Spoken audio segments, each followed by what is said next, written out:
Hey guys, welcome back to the channel. This is story about What If Naruto is trained by Hiruzen and Jiraiya part 1. Before I start, please do support for more amazing content and comments for part 2.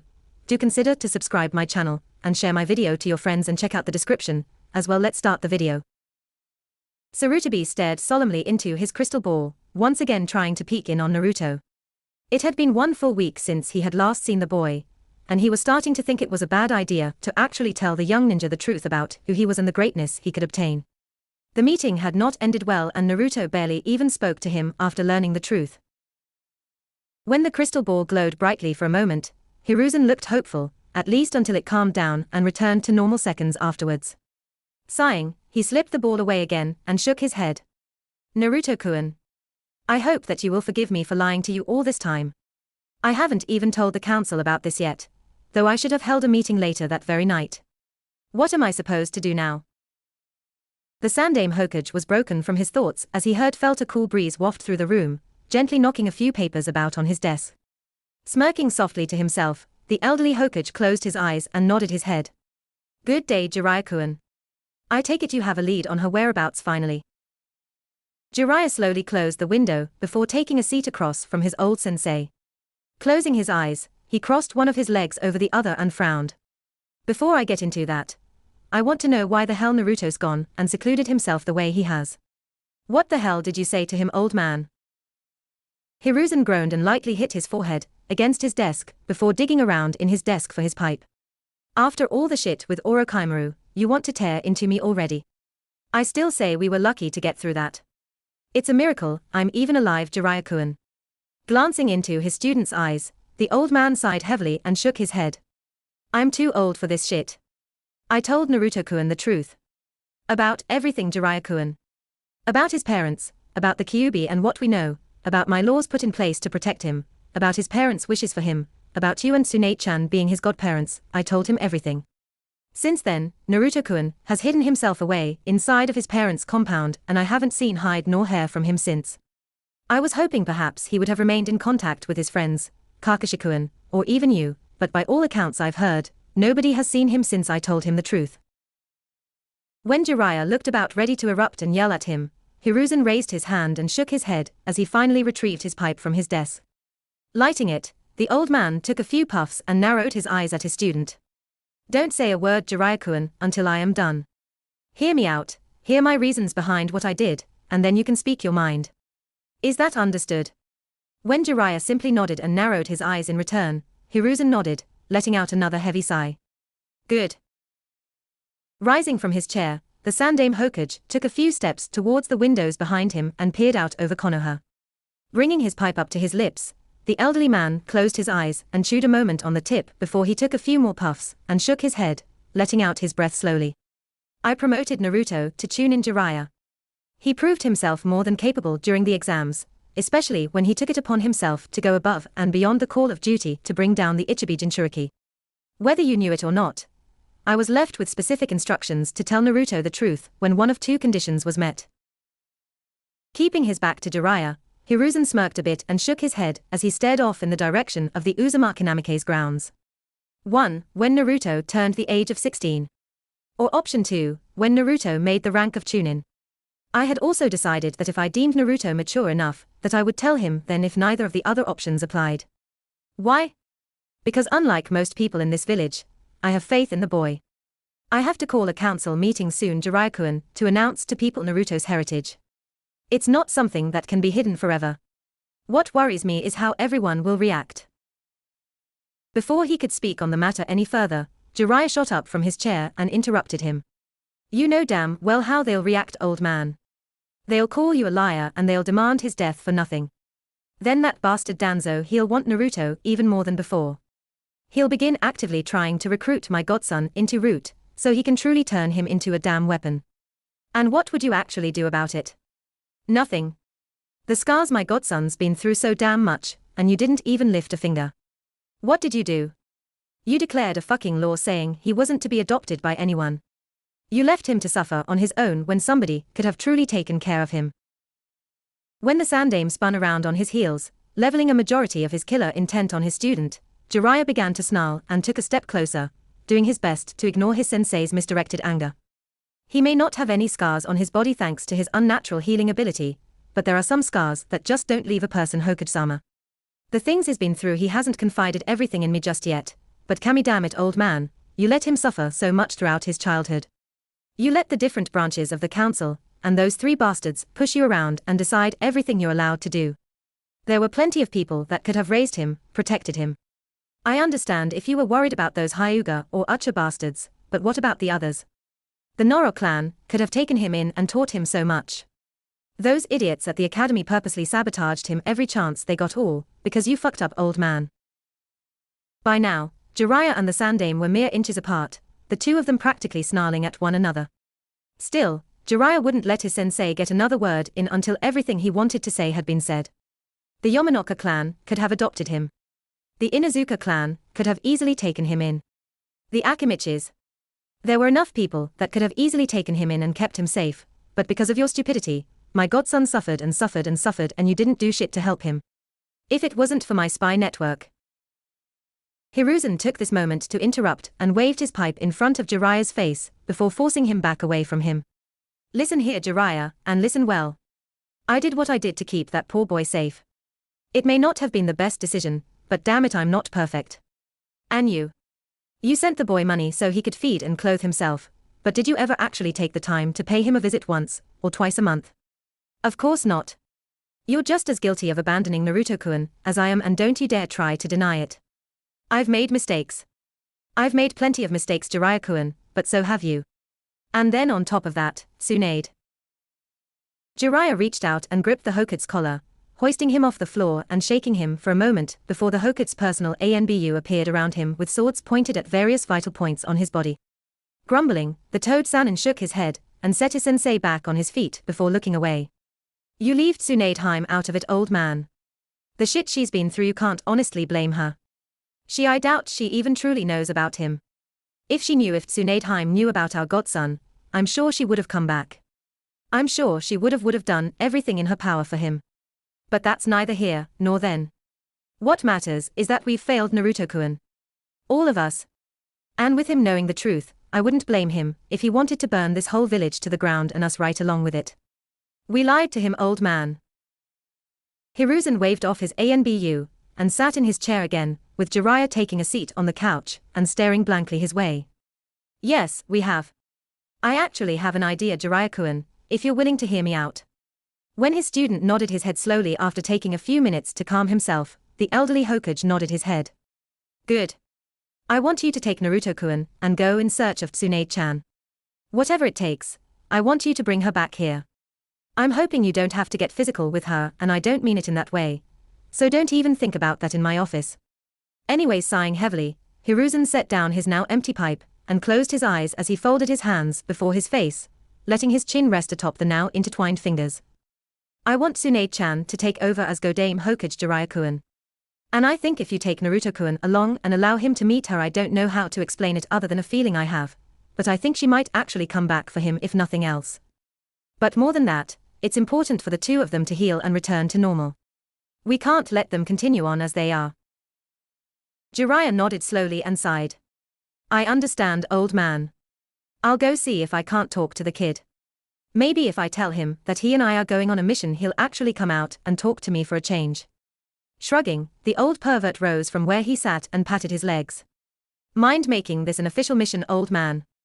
I don't care if you call it a C rank or an A rank, just write something up and help me out here so I can get the kid out of the village.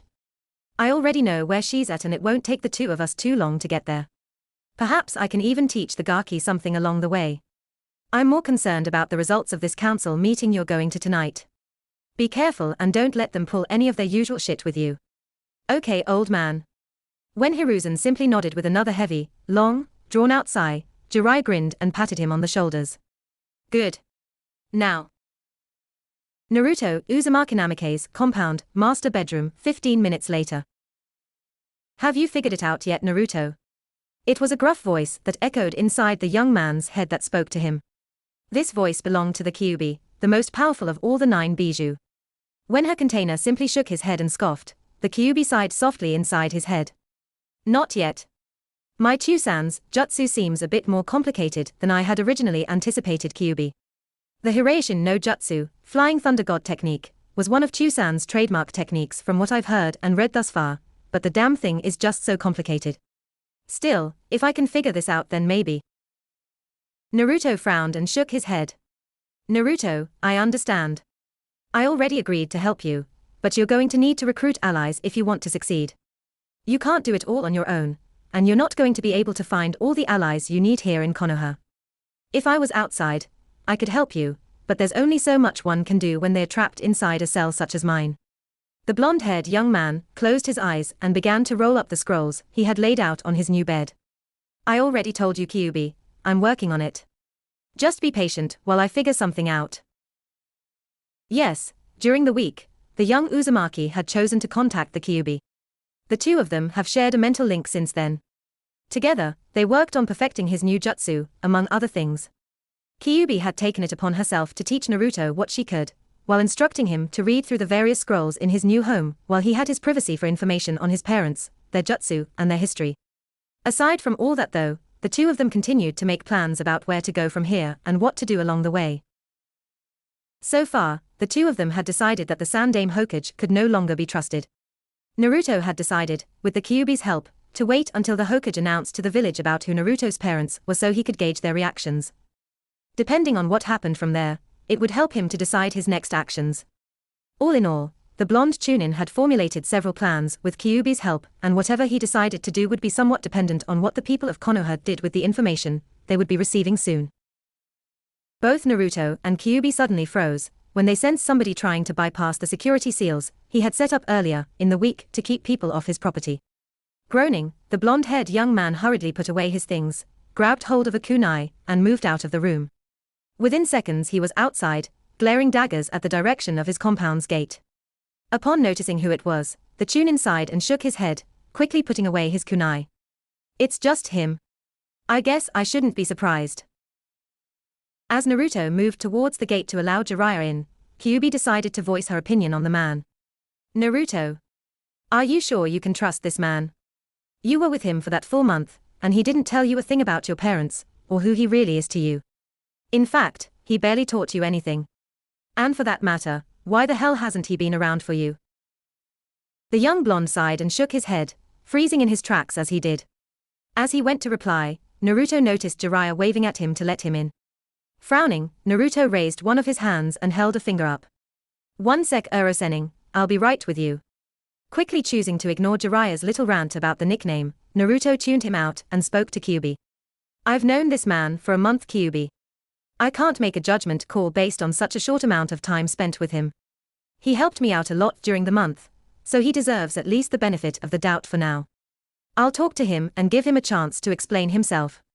Depending on how he answers, I can either forgive him or condemn him like I did the old man.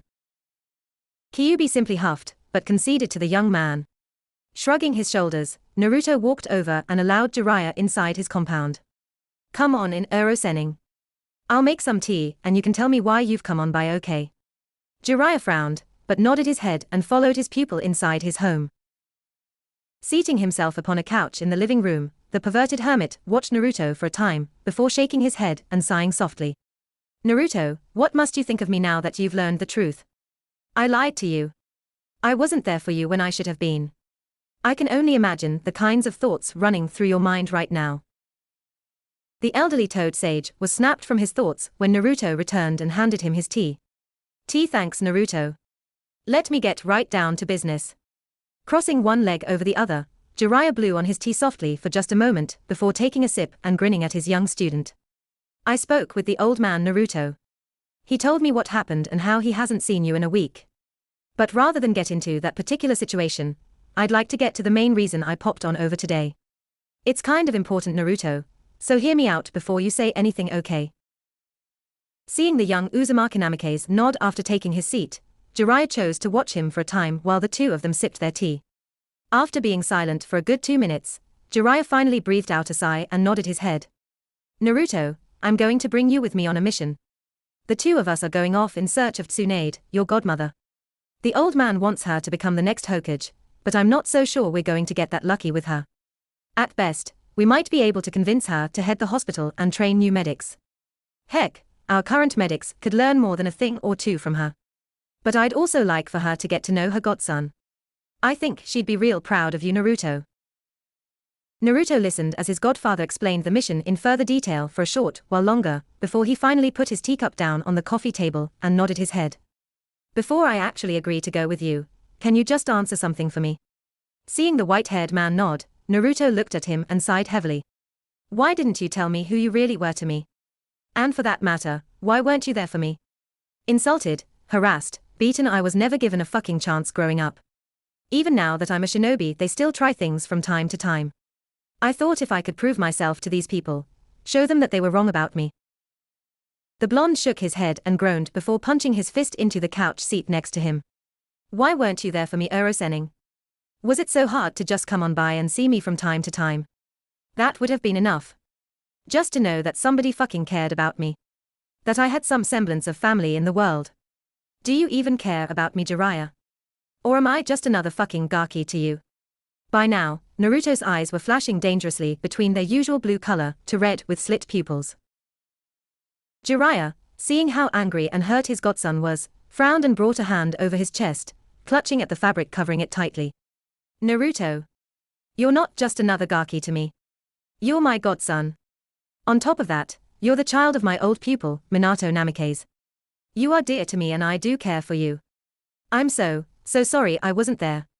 I'm not going to try and make some big excuse to try and make you forgive me, but I'll tell you this.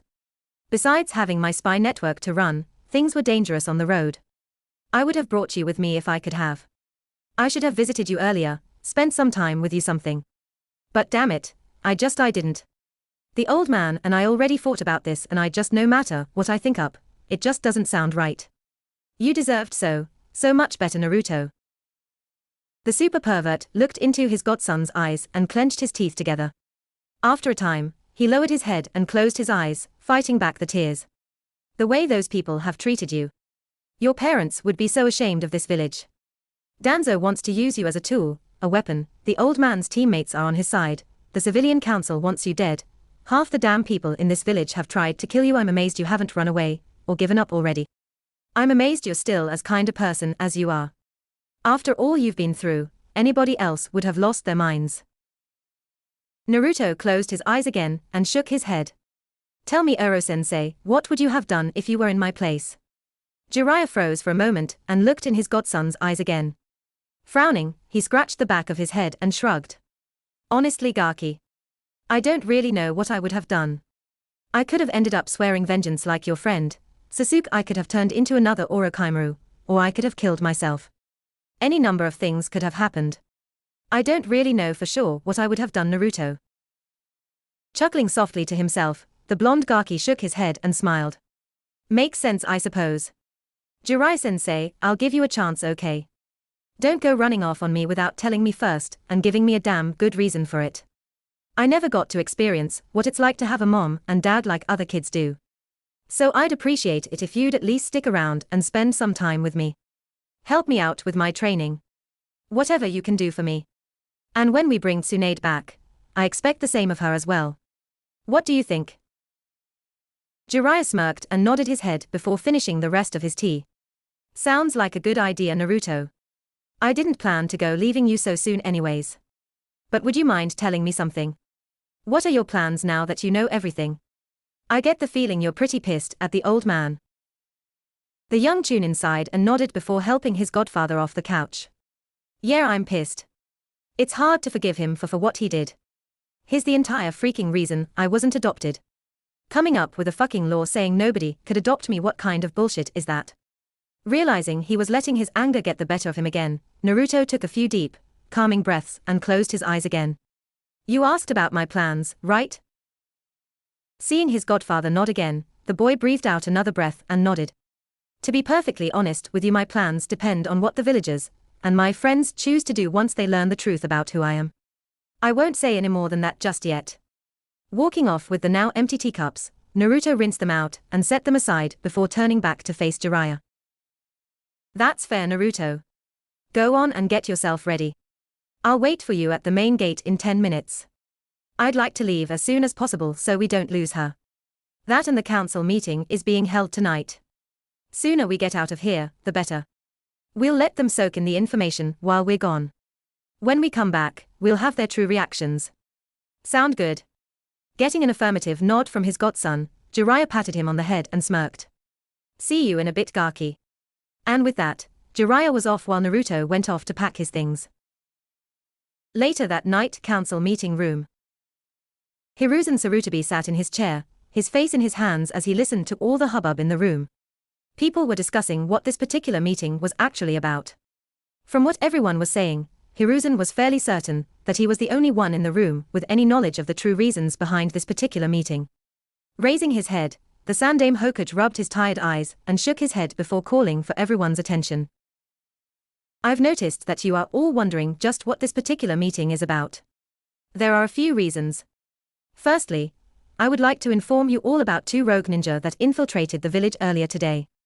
These two ninja were Kizum Hoshigaki, former member of the 7 Ninja Swordsmen of the Mist, and Itachi Uchiha, the person responsible for the Uchiha massacre.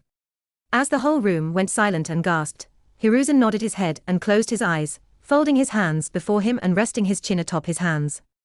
These two are now members of a group known as Akatsuki. They came to the village searching for Naruto Uzumaki. Frowning, he shook his head and glanced over his shoulder towards Danzo and his old teammates before looking forward once again. They seek the Kyuubi sealed away inside of him. Their organization's exact purpose is unknown to us at the moment, but Jiraiya and his spy network are going to continue observing them and relaying whatever information they can, when they can. Unfortunately, they didn't leave without incident.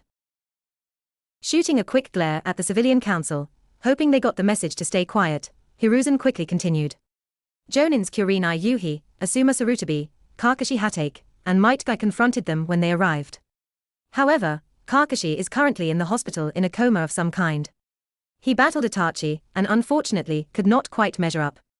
Shortly afterwards, the two criminals left the village and have not been seen since. The Sandaime could not continue to speak, as he was soon interrupted by a rather rude civilian council member. Rising up from his seat, the brown-haired, blue-eyed man was practically snarling at the Hokage. Why didn't we just let those criminals take the demon brat? We could have finally been rid of the little monster once and for all. Now, instead of being rid of the brat, one of our top Jonin is in a coma and you're still protecting that wretched demon. Explain yourself. Fuming by this point, Hiruzen waved his hand and sent a silent signal to one of his ANBU. Within an instant, the councilman's head was rolling along the floor while his body slumped to the ground where he once stood.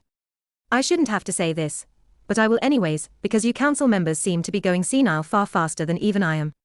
Do not talk about Naruto Uzumaki in that way. Keep it up and I'll personally destroy every one of you for everything you have ever done to him. You're fucking monsters, and I will not have you treating the people of Konoha in such a way. Now sit down, shut up, and listen, all of you.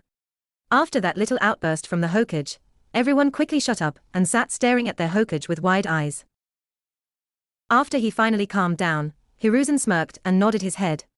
Good. The next order of business actually ties in with this Akatsuki business. Not too long ago, Sasuke Uchiha left the village. It seems he overheard a conversation taking place in the hospital in reference to his brother and Kakashi's condition. It doesn't take a genius to know what's going through the boy's mind. I have already sent Might Guy, Kurenai Yuhi, and Asuma Sarutobi in search of the boy, so the Uchiha will be returned to us in short order. However, I would like to hear opinions on what should be done to punish the boy for his reckless behavior upon his return to Konoha. Any suggestions? As expected, the civilian council immediately blew up at this. The leader, one Kihari Haruno, Sakura Haruno's pudgy, green-eyed, yellow-haired aunt, rose from her seat and narrowed her eyes at the Hokage. Why would you even suggest such a thing? Sasuke-kun is well within his rights to seek vengeance for his clan. The civilian council refuses to seek punishment against him for doing what he feels to be right. Before anyone else could say anything, Danzo stepped forward and smirked.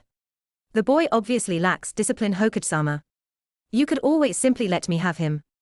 I could very easily, beat him into shape, so to speak, of course. He would learn respect very quickly then, I assure you. Homura and Koharu both nodded their heads in agreement to that, both clearly expecting the civilian council members to quickly side with them. However, what happened next shocked everyone in the room. Kihari turned red and shook her head furiously from left to right. Absolutely not. You will not touch that darling boy. If you want the if you want Naruto, you can take that little shit, but you will not touch Sasuke-kun. Feeling a sudden pressure weighing down on her, Sakura's aunt turned slowly to stare into what she was certain was her doom, should she even consider speaking again. Quickly taking her seat, the yellow-haired woman went quiet and didn't speak another word. Growling angrily at the audacity of these people, Hiruzen turned to his shinobi council and waved for them to speak up. What do you have to say? Forget these idiots. They clearly don't appreciate that Sasuke has left the village without orders and needs to be reprimanded for his actions. Actually, in fact, before you even speak, the elderly Hokage turned to the civilian council and waved his hand towards the door. You, civilian council, get the hell out of here. I won't have you polluting these meetings anymore with your bullshit. All you ever seem to talk about ever since Naruto had the Kyuubi sealed inside of him is, why do you protect him, Hokage-sama? Naruto needs to die. And so on and so on. From here on, don't even bother showing yourselves to these meetings. The civilian council is hereby disbanded. The shit you've pulled behind my back with these three behind me has been plenty enough to warrant this decision. So get lost and don't come back. When the civilians went to argue, the Hokage raised his killing intent and focused it on the group until they finally got the message and left the room. Turning, he glared back at his three friends and smirked. Anything you three want to say? Or can I get the Shinobi Council's opinion now, since they are clearly the only ones who actually care to get anything reasonable discussed and done around here? When the three elders shook their heads no, Hiruzen smirked and turned to the Shinobi Council, signaling that they could speak finally. Shikaku Noro was the first to speak up with his opinion. Despite the arrogance he has continuously displayed, and the way he made everyone wait on him as if he is something truly special when it came time for his match in the Chunin exams, I can't justifiably suggest we revoke his status as a ninja. I would very much like if that were to happen, but unfortunately, he hasn't done anything to truly warrant such a drastic action just yet. Therefore, confinement to the village for at least a month and perhaps some coaching from someone such as Ibiki Marino would be in order. Sasuke certainly needs to learn respect and manners, and Ibiki could very well teach them to him. What does everyone here think?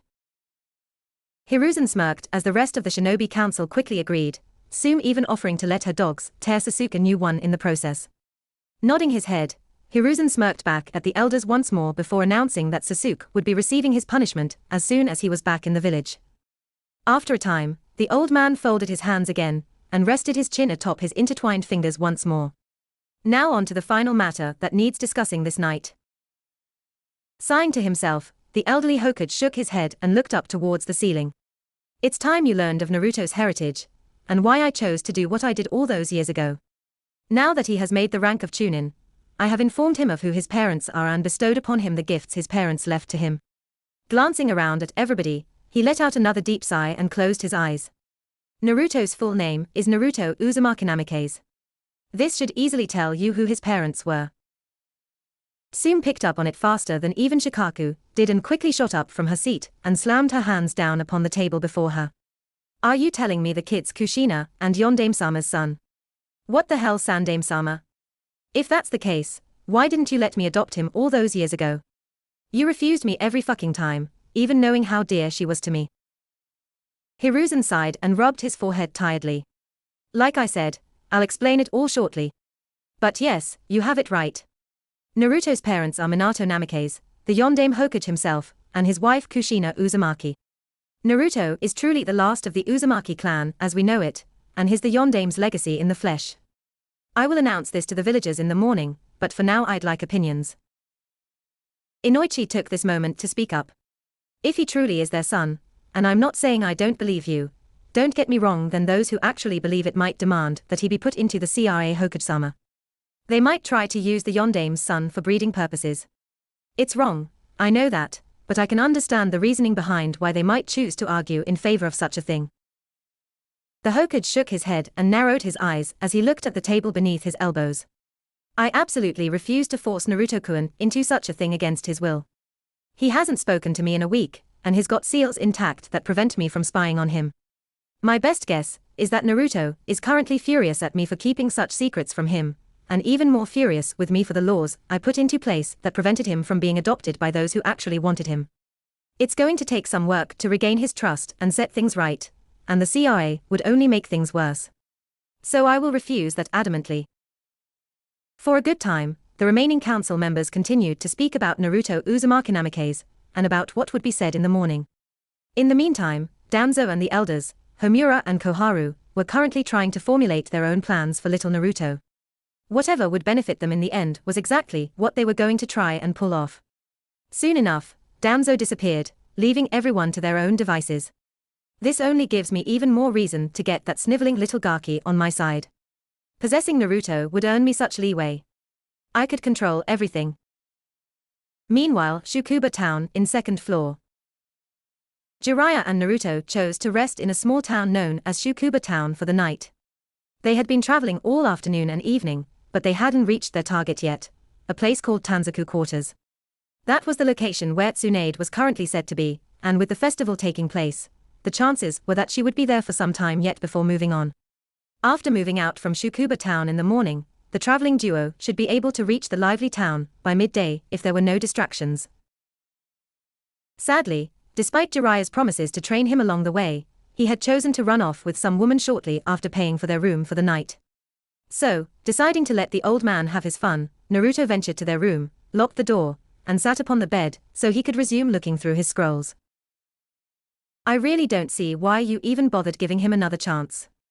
Look at what he's doing. You'll have to continuously use that horrendous Oiroku no Jutsu, sexy technique, on him if you ever want to learn anything. You realize that, don't you? The Kyuubi criticized, clearly not happy with Jiraiya and his perverse antics. Naruto simply chuckled and shook his head in response as he unfurled a scroll and began to read. Think about it, Kyuubi. Since when does any woman actually flirt with Uro-sensei? Naruto questioned as he read through the instructions for another Suiton, water release, jutsu that he found in one of his mother's scrolls. As he did this, Kyuubi pondered over his question for a moment before replying. Actually, now that you mention it, the old fool never could get any attention from the women you two saw during that month. He kept getting pummeled by them for being a disgusting old pervert. That and his what? 50 years old. Naruto chuckled and shook his head. Heck if I know, Kyuubi. But you're starting to see my point. Unless that woman's a prostitute or something, there's no way she'd just approach us and start flirting with the old man like that. And judging from the way she was dressed and the rest of her appearance, she certainly doesn't look like a prostitute. So, based on that information, what conclusion can you draw, Kyuubi? The Kyuubi was silent for only a few moments before her voice rang out in his head again. Something's going to happen. Somebody tried to lure him away so they could get to you. That's the conclusion you've come to, isn't it, Naruto? Chuckling to himself, as he began practicing the hand seals for the jutsu he was studying up on, the blonde nodded his head. Yep. And I just let it happen, because I'm curious to see what someone could possibly want with little or me. Kyuubi was definitely not happy to hear that, but she understood. In truth, she was curious as well. At the same time, however, they both had a bad feeling about their current situation, and Naruto wanted to prepare himself for a conflict should it come down to that. Kyuubi came to the decision that if a fight broke out, she'd willingly feed her friend as much chakra as he needed, so long as it was within reasonable amounts. Too much, and without the proper training, and it could very well tear his body apart, and that was something she just didn't want. The two of them didn't have to wait long before they both felt a dark presence outside of their room. Quickly slipping away his scrolls once more, Naruto waited patiently. When he finally heard knocking on his door, the young Chunin quietly put his hands together in a familiar hand seal and summoned forth 6 shadow clones. Using the Henge no Jutsu transformation technique, Naruto transformed into a small scroll that one of his shadow clones picked up and tossed to another one that hid itself in the corner nearest the door. When the only visible shadow clone moved over and opened the door, Naruto and his clones listened carefully, waiting to hear what their possible opponent might want. When his clone didn't instantly recognize the duo standing outside the door, Naruto began to rack his brain as to what strangers would want with him. It was then that he heard them speak, and what they said had him concerned. They want you, Kyuubi. Who are these guys? Before Kyuubi could respond, the clone that opened the door left the room, making sure to leave the door open as he did, just in case. Smirking inwardly, Naruto sent a mental signal to the clone that was currently holding him. When the taller of the two enemies talked about chopping his clone's legs off, the clone holding the real Naruto formed a single hand seal and the shadow clone outside in the hall exploded, sending both opponents flying from the blast. With another signal, all the shadow clones revealed themselves and leaped out of the room to check on the enemies. One clone stepped forward, pretending to be the real Naruto Uzumaki Namikaze. Itachi. Tell me why the hell you're after me. What the hell do you want with me and the Kyuubi? Kizum Hoshigaki was the first of the two Akatsuki members to shake off the force of the explosion. Laughing, he looked at the clones and shook his head. Damn brat. I thought you said the brat was a dumbshit Itachi. That little display was something else entirely. He was clearly expecting us, and he even knows a high-level jutsu. Look, fucking shadow clones. Makes me wonder what else this little punk knows. Twirling Samahada around in his hand, the fishman smirked to himself as he looked each of the clones over. Itachi simply brushed himself off as he stepped forward to stand beside his partner. It would seem he's learned a few things since becoming a genin, but it isn't enough to deter us.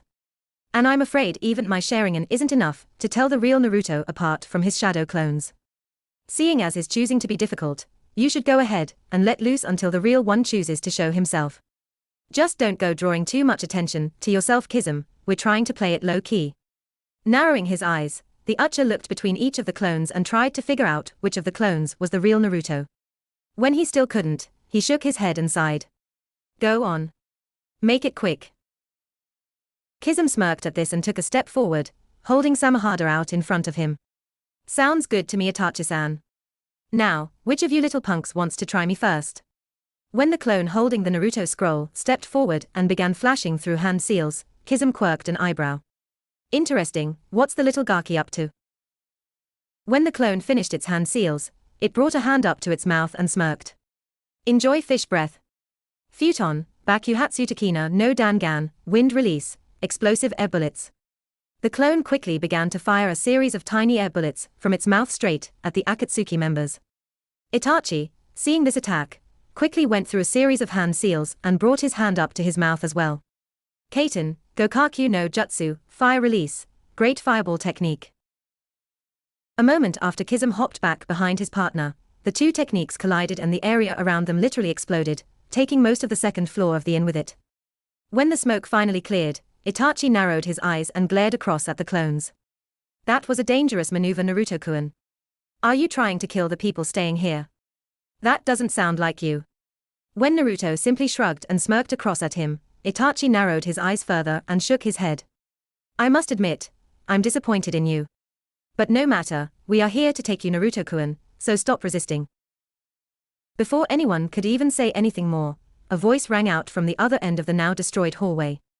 Naruto, recognizing the voice, groaned inwardly, and, if he could have, he would have been shaking his head in exasperation.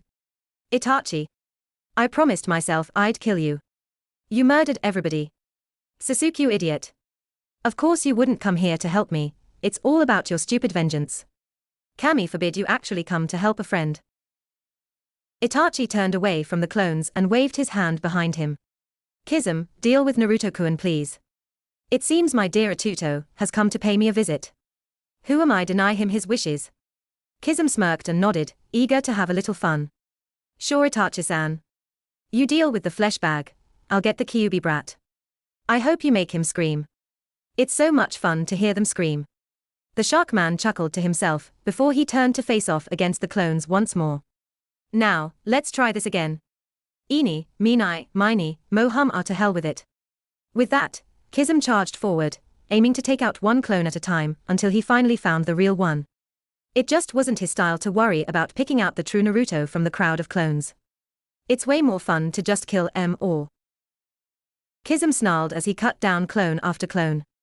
It seemed to be a never-ending problem, and for each one he cut down, more seemed to appear around him. Damn it, what the hell is going on here? Freaking Kyuubi brat, stop hiding already and show me what you've really got.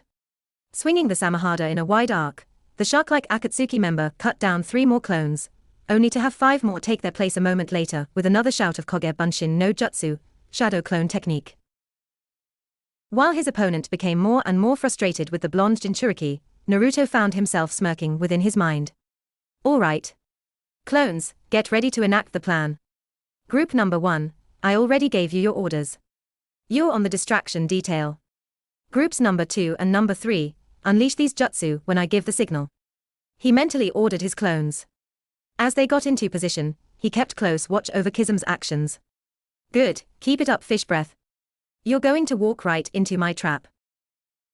Kizum snarled as he cut down the next wave of clones, only to grimace when he realized his mistake. Fuck. Quickly shielding himself with his arms and Samahada, Kizum felt the blast from the exploding shadow clones, and did his best to brace himself, so he wouldn't skid back too far. When the brunt of the explosion was over, he snarled and glanced around, the smoke from the explosion starting to clear. You little punk. Just wait until I get my hands on you, Kyuubi brat. I'll make you regret trying to toy with me. Before the Akatsuki member could continue his little rant, he saw what the blonde Jinchuriki had prepared for him. Oh Itachi, I am going to kill you for this misinformation. Bracing himself for what was to come, Kizum began to hate taking this job on with his partner more and more. The Naruto clones grinned as the two groups announced their techniques. Futon, Daitopper, Wind Release, Great Breakthrough. The first set of clones shouted. The second all began charging at Kizum, each with a Rasengan in hand. These particular jutsu Naruto had studied up on and learned himself during his week of seclusion, though he had to admit that it wasn't easy to get the hang of them. Sure, Kyuubi had helped him a great deal, but the Rasengan especially had been difficult to get the hang of. The jutsus combined, albeit not perfectly. Each Rasengan was powered up by the wind jutsu, but they hadn't perfectly collaborated, creating an imperfect technique. It was enough, however, as each clone slammed their Rasengans into Kizum. Some attacked his back, others tried to take out his sword. Sadly, the sword simply absorbed the chakra, while Kizum grunted and took the brunt of the attacks aimed at his back. When the attacks had finished, Kizum swung his sword in a wide arc and took out the remaining clones, clearly angry at what had just transpired. Damn it Itachi, you fucking lied to me. The brat's clearly not some idiot weakling like you made him out to be. He ruined my fucking cloak for crying out loud and did something to my back. You'd better make up for this mistake later, you bastard. The final Naruto clone sighed and shook his head before reaching down and patting the scroll at his side. Understanding the message, Naruto braced himself for the next attack. Clearly this opponent was out of his league, but he could at least leave some kind of lasting damage on the bastard if he played his cards right. Giving his final clone the signal to step forward and challenge Kizum directly, Naruto focused on the objective at hand and what his next move would be. Kizum looked at the final Naruto clone, clearly assuming it was the real Naruto this time. Finally decided to face me yourself, you stupid brat. Or are you planning to surrender finally? Smirking at that, Kizum stroked his hand along his blade, Samahada, and grinned at the boy. If so, that'd be one hell of a smart decision. However, you've pissed me off, so I hope you don't mind if I take a leg or two off. The clone sighed and shook its head before pivoting on one of its feet and moving quickly behind the fish man. Swinging one of his legs up in an attempt to kick the taller man in his side, the clone found its eyes going wide when Samahada was quickly swung around, cleaving him in two. With a smirk, the clone waved goodbye to the swordsman before puffing out of existence. Fuck. Another damn clone. That's it, brat, where the fuck are you? When I get my hands on you, you're going to regret pissing me off. Smirking to himself, the real Naruto finally dropped his transformation from behind Kizum. The Akatsuki member didn't have any time to react as he soon felt two wind-enhanced kunai embedded within his sides. Screaming out in pain, the angry swordsman backhanded Naruto and sent him tumbling along the ground. Fuck. Itachi. Turning, he saw Naruto beginning to tap into the Kyuubi's chakra. Damn it, fuck. Stop playing with that runt brother of yours and get over here. The little fuck's getting ready for something big. A short distance away, Itachi Ucha shook his head before tossing his brother aside. Sasuke had already fallen prey to the Tsukuyomi, and would no longer be interfering with their operation. Watching as Sasuke's head hit the floor, the older of the two Ucha brothers scoffed. You are still so weak, Sasuke. Did you truly come here, thinking you could defeat me with such weak abilities? Shaking his head, Itachi closed his eyes and moved to join Kizum at his side. Upon reaching his partner, Itachi looked at his wounds and found himself donning an amused grin. Interesting. So he's ruined your cloak, has he, Kizum? Seeing Kizum's glare now focused on him, Itachi simply shook his head before turning his gaze to the Kyuubi Jinchuriki. It would seem you've changed a bit, Naruto-kun. Still, you have a long ways to go if you truly hope to measure up to the likes of us. Taking a step forward, Itachi prepared to use the Tsukuyomi on Naruto as well, only to find himself halting in his steps. Behind them, Jiraiya had finally made his appearance.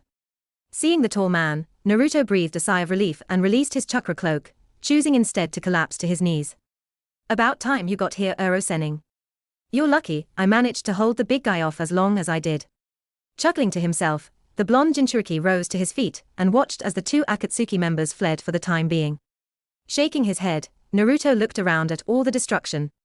TCH, I am not paying for all this.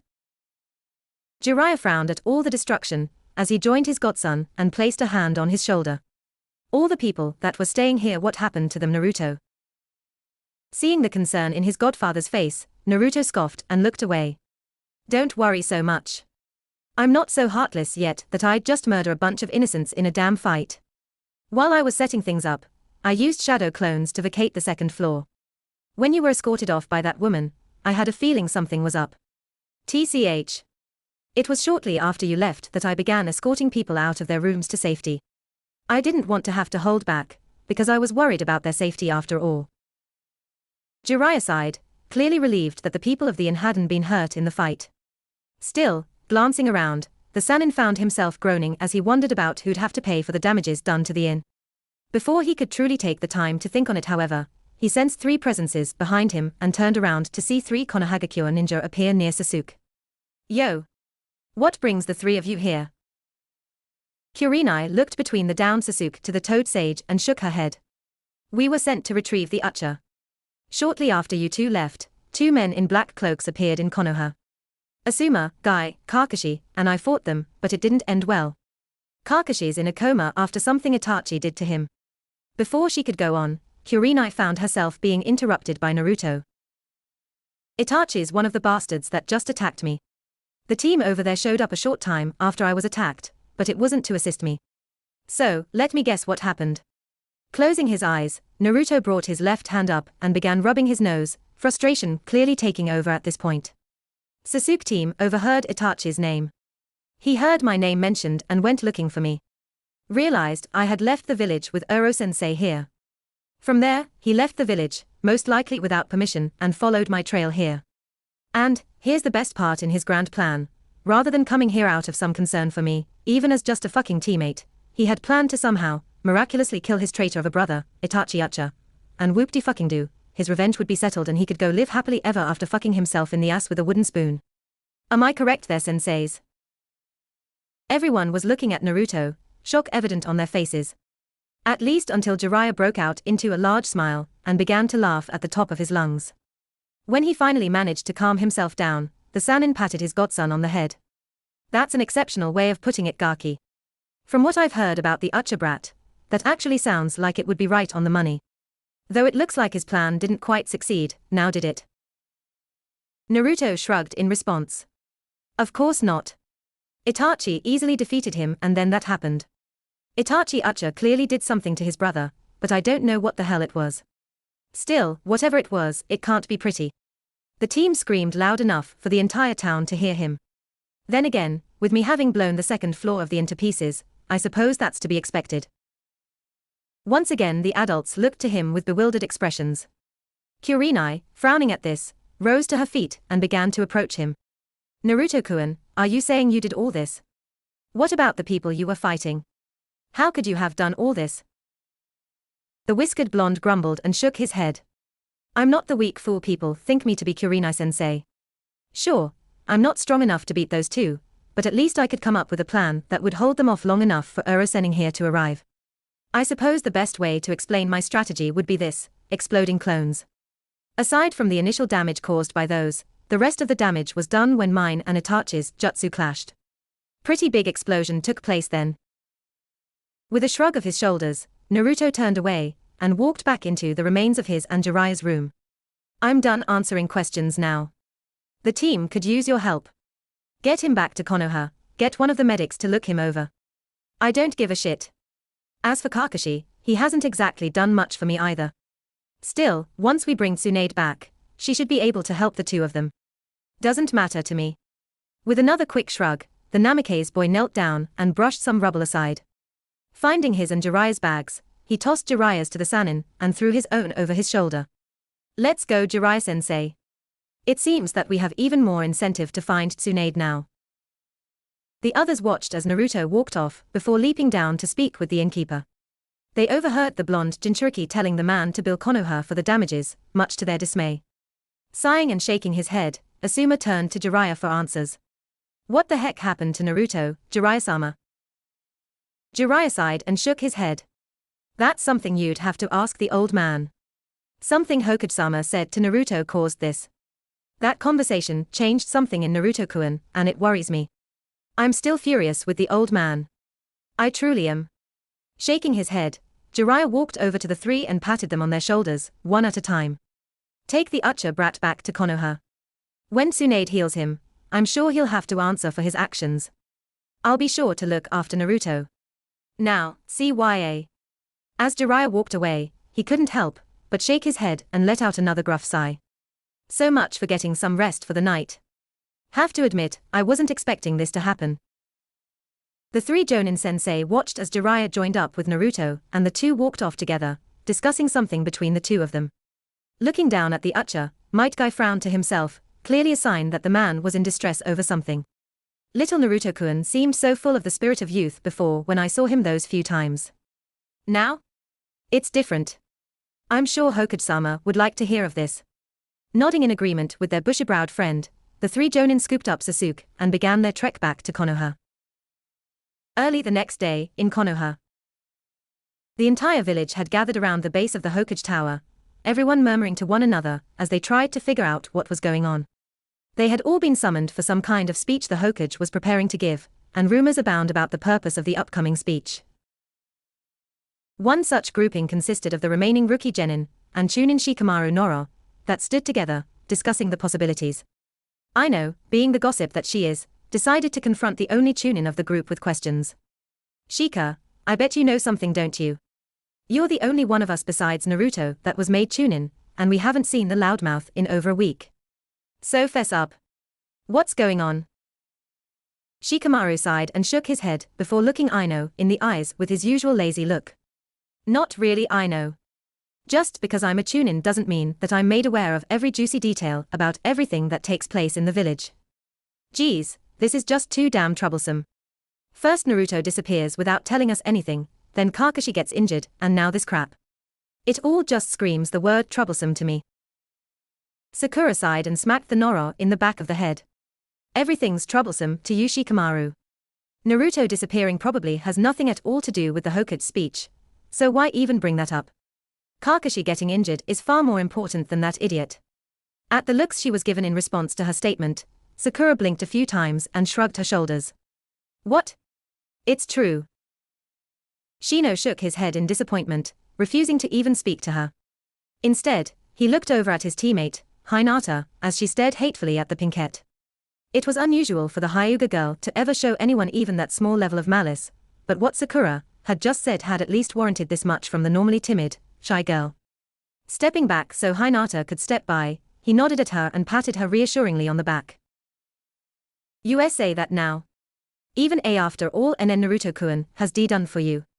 J just recently, he risked his L life to save you. You were even told that he defeated Jigara, and managed to rescue you. So WWY.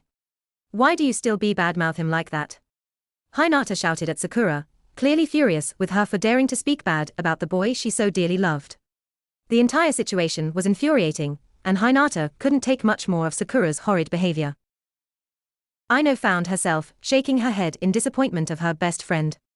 I can't believe you'd say that about your own teammate Forehead. Yeah, he may not be the coolest guy around, but after saving you, one would think you'd at least give him a little credit. Naruto's not the same weakling we once thought he was, remember? At this, many of the others nodded their heads, completely agreeing with that sentiment. More of them went to speak, but all eyes suddenly turned up above as the Sandaime Hokage finally made his appearance. Looking down at his village and the many villagers below him, the old man sighed heavily and shook his head. Speaking loud enough for everyone to hear him, the Hokage began to give his speech. Many of you may be wondering why I called you all here today. Seeing many of the villagers below nod, the Hokage smirked knowingly to himself. Many of you might think it has to do with one of our Jonin being attacked and placed in a coma. Or perhaps you might think it has to do with the recent invasion attempt by Orochimaru. I want to tell you that my speech today has nothing to do with any of these things. Noting their confusion, the Sandaime chose to continue before anyone could interrupt him. I have called you all here today to talk about one Naruto Uzumaki. This talented young man is someone many of you seem to hate, and without good reason.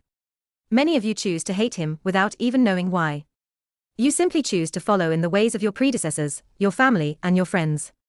I am here to tell you that you are foolish for doing so.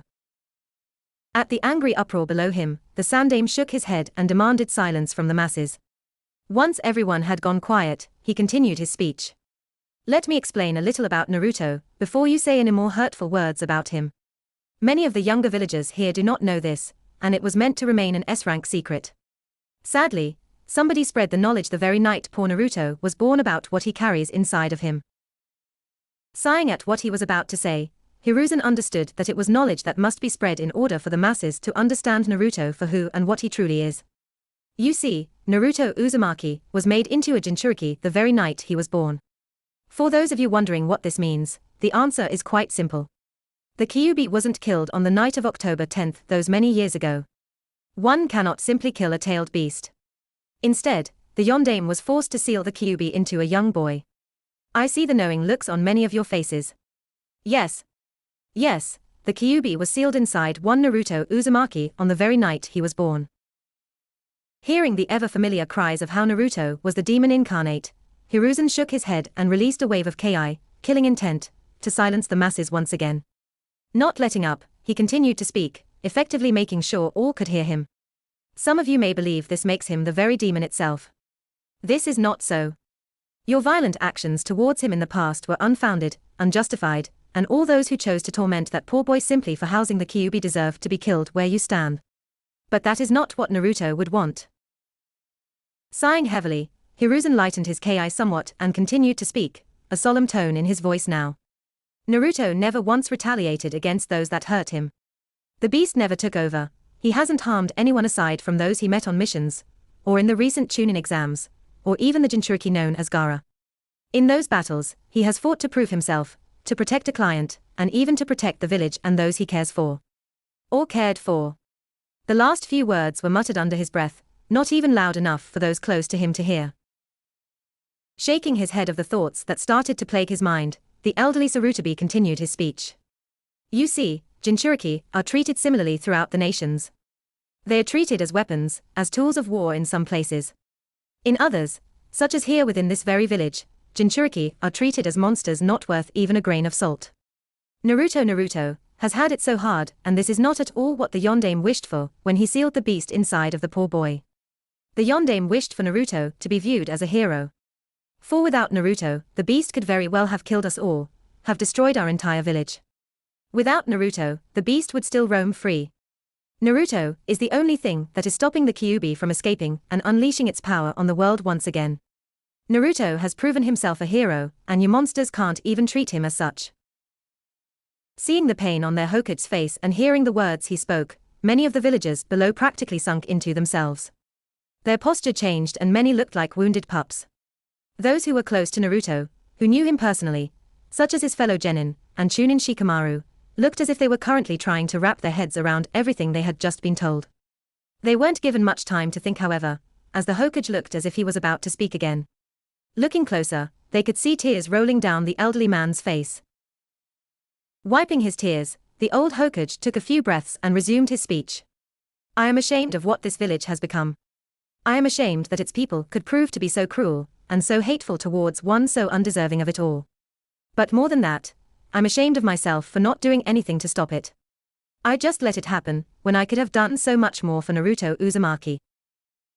Shaking his head again, the Hokage stared hard at his villagers until a small smirk played at his lips. You all thought Naruto's parents had abandoned him at birth. Or even that he never had any.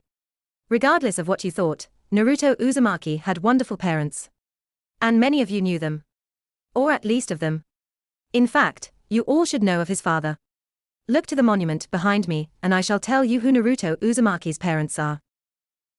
Seeing the villagers do as they were told, Hiruzen smirked wider and glanced over at the head of the Yondaime Hokage. Naruto's father is Minato Namikaze, the Yondaime Hokage himself. His mother is Kushina Uzumaki. The two of them loved their son very much, and were very much looking forward to meeting him. They could have led a wonderful life together had fate not taken such a tragic turn that day. Hearing the gasps and denials of the people below, Hiruzen focused his gaze on them once more. You may want to deny this and say that I'm feeding you a tale full of lies, but I assure you that this is the truth of things. Naruto took the surname of his mother. We hid his heritage from the people to protect him.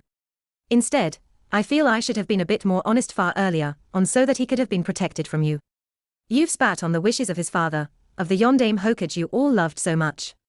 If his parents could see what has become of this very village, and what you have done to their beloved son, I am certain the two of them would be so very, very disappointed in all of you. Clenching the railing before him angrily, the Hokage's knuckles began to turn white after a time. For a moment, he clenched his teeth and fought to calm himself. After a few moments' time, Hiruzen Sarutobi began to speak once again. All Naruto Namikaze has ever wanted was to be acknowledged by someone. He has fought to earn your respect, your friendship, and your recognition. Never once did he claim to hate any of you. Naruto is truly the heir to our Yondaime, and he's the sole surviving member of the lost Uzumaki clan as well. You should be thanking him for being here, for being so kind to all of you. When Naruto returns from his mission, I hope you apologize to him. I hope he can find it in his heart to forgive you for your crimes against him. Hokage-sama. Since this concerns Naruto, why isn't he here? What mission could be so important that he couldn't be here for this? The question was asked by one Choji Akimichi, but it was a question many were now wondering. Truly, what mission could warrant taking their favorite blonde knucklehead out of the village for an important time such as this? Hiruzen, expecting this question, but hoping it wouldn't be asked, found himself sighing.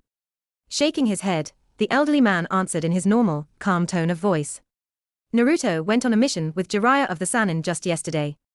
I asked that Jiraiya find Tsunade Senju, another of my pupils. I'm hoping that the two of them can convince her to return to Konoha to become your new Hokage. I'm old and I'm tired.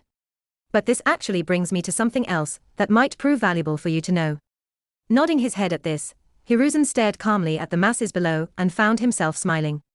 Jiraiya and Tsunade of the Sannin are Naruto Namikaze's godparents. Yes, such legendary figures as my students are Naruto's godparents. When they return to Konoha, you might want to be careful. I doubt they'll be as kind as I've been should you choose to treat their godson like shit. Chuckling softly to himself, the old man turned his back to the people below. I'm done. Make of this what you will. If you have any more questions, I'll answer what I can. Just be smart about what you say. I truly am tired of it all. Stepping back inside, the Hokage took a seat at his desk and lit his pipe. All I can do now is wait and see what happens with Naruto-kun returns. I hope you can forgive me for my inaction, Naruto. A few hours later. Shikamaru Noro and the rest of the rookies, excluding one Sakura Haruno, had decided to meet with each other at the Akimichi's barbecue joint to discuss everything they had just heard. Of course, naturally, they had tried to invite Sakura, but she wanted nothing to do with it. Apparently the Pinkette refused to believe that Naruto could be related to the Yondaime and stormed off. They all pretty much expected that to happen, but it was still troublesome nonetheless. Unexpectedly, at least to the rookies, was the fact that most of their parents had decided to come to the meeting as well, along with some of their other family members. Those that chose to join the group were Suman Hana Inuzuka, Hayashi and Hanabi Hyuga, Inoichi Yamanoka, Choza Akimichi, and Shikaku Noro. The simple fact that they chose to be there meant they wanted to discuss this topic not only amongst themselves, but with their friends and family as well. Releasing a heavy sigh, Shikamaru leaned back in his seat and stared up at the ceiling as they waited for their food. Choza had the other Akimichis working on it so he could be here for the conversation. So troublesome. I could have ventured a guess as to who his father was based on his looks alone, but this confirms it. Shrugging, the Noro boy looked to his father and cracked a small smile. I assume you adults already knew everything already. Shikaku shook his head and groaned. Some of us certainly had our suspicions, but Hokage-sama's announcement yesterday night at the meeting finally confirmed it for us. It's definitely troublesome, knowing Namikaze's son suffered while we did nothing for him. Regardless of that fact, there's not a damn thing that we can do to change the past. What matters from this point is what we do to make it up to the boy. Aino frowned at this and looked to her father for a moment before she glanced around at all the others. But what can we do? I wouldn't be surprised if Naruto hates us. Choza reached over and patted the girl on her shoulders. No worries there, little one. Naruto secluded himself from everyone for the past week, as Hokage-sama told us during the meeting, but I think the lads just trying to sort things out right now. It must have been pretty surprising to find out that his father's the Yondaime after all. But I worry for the Namikaze boy. I don't think he hates any of you, but the village. That's another question. As their food was delivered to them, Shino glanced at his food for a moment before he decided to speak up and voice his opinion. Try to think of things from Naruto's point of view for a moment. Seeing the others looking his way, the Aburame picked up his chopsticks and poked at his food for a moment before continuing. Hokage-sama knew this information all along. To Naruto, who never truly had a family and who was treated so harshly by the villagers, wouldn't this feel like a devastating blow? To Naruto, wouldn't he feel as if he's been lied to by one of the people he trusted wholeheartedly? Hana nodded her head, a solemn expression taking hold of her features. You have a point, Shino-san. If I was in Naruto's shoes, I'd have a hard time forgiving Hokage-sama for that. In fact, I think I'd feel incredibly betrayed and hurt inside. Who knows what he's been up to during his time of seclusion? Do you think he moved into his parents' old home? Shikamaru nodded at this and began to dig into his food for a time, before he finally spoke up. No doubt about it. If Naruto did, it would explain why we haven't seen hide nor hair of him since he became a Chunin. I was there in the room when Hokage-sama announced we had both made Chunin, and I remember Naruto being told to remain behind so that he could speak to him. So he must have been informed then and gone straight there. You definitely raise a good point, Hana. There's no telling what Naruto's been up to during that time of seclusion. Troublesome. Ino sighed at that and dabbed at her mouth with a cloth before speaking.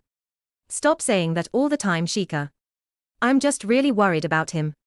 I know it may be selfish of me to say this, seeing as Naruto and I aren't really the best of friends. Boy, that's an understatement, she muttered under her breath, seeing similar looks from everyone around her. Sighing, she continued with her statement. Point is, I don't want Naruto to change. Hinata spoke up at this point, having remained quiet this entire time so far. I feel the same way. En Naruto-kun's fine the way he is. He's kind, passionate, believes in himself, doesn't let others bring him down. He's an incredible person. I can only imagine how much his hurting inside right now. This village has hurt him so much. What if Naruto-kun decides to leave, because he can't stand being here anymore? The 001 person he trusted more than anybody turned out to have been lying to him all along. Hanabi looked at her sister at this point. Hinata looked absolutely heartbroken at this thought, and so she found herself reaching over and gently squeezing Hinata's hand. With how hard he fought Nijini-san, I hope he doesn't decide to leave. Hokage-sama did say that Naruto-san has been fighting hard to get people to acknowledge him, right? Wouldn't leaving just ruin that for him? Hayashi slowly nodded his head, but kept his eyes closed as he ate his food in silence for a time. He listened as the others around him made conversation.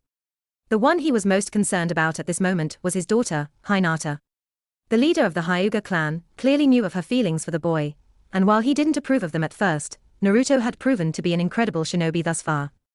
His actions during the Chunin exams and the influence he had on Hinata were clearly astounding. Upon finishing his meal, the Hyuga clan head looked around at everyone before clearing his throat to signify that he would like to speak. I may not have always approved of the boy, but Naruto's proven himself a trustworthy individual. If he does choose to leave the village, I, for one, will not hold it against him. I know some here would probably even follow him. At this, Hayashi shot a knowing look at his daughter and smiled softly at her before continuing on. I'll be honest here, this village has changed over the years. Hokage-sama's disbanding of the civilian side of the council was perhaps one of the better decisions he has made in years. They were a corrupt group of individuals involved in shady dealings, and a number of the attacks made against the young Namikaze boy. The elders, Danzo Shima included, are a concern as well, but that is neither here nor there. What does concern me is what Naruto's plans are now that he's learned the truth. The only thing truly tying him to Konoha now is his parents and the home they left for him. To be honest, I doubt that is a strong enough tie to keep him here in the village. Tsume shook her head and sighed at this. It's frustrating to think that way, but I agree with you, Hayashi. I'll say it now, if the boy decides to leave Konoha, I plan on going with him. And if and when that happens, I'm hoping my children and clan mates come with me. The boy deserves better than what we've given him, and I want to look out for the pup from now on. He deserves to feel as if he's part of a family after all he's had to put up with. Inoichi closed his eyes upon finishing his meal, and had so far listened to everything the others had said. Sighing after hearing what Tsume said, he opened one of his eyes and glanced her way. You won't be the only ones leaving with him. Think about it. Hokage-sama informed us that Jiraiya and Tsunade of the Sannin are his godparents. If Naruto were to abandon the village, it wouldn't surprise me if they chose to do so as well. Losing Jiraiya and his spy network would be a problem, but if Tsunade were to go with them and never return, we'd lose valuable medical expertise that our medics could greatly benefit from. Naruto leaving would turn out to be a truly horrible thing for our village, I'm certain of it. The others could only nod their heads in agreement with that line of thinking.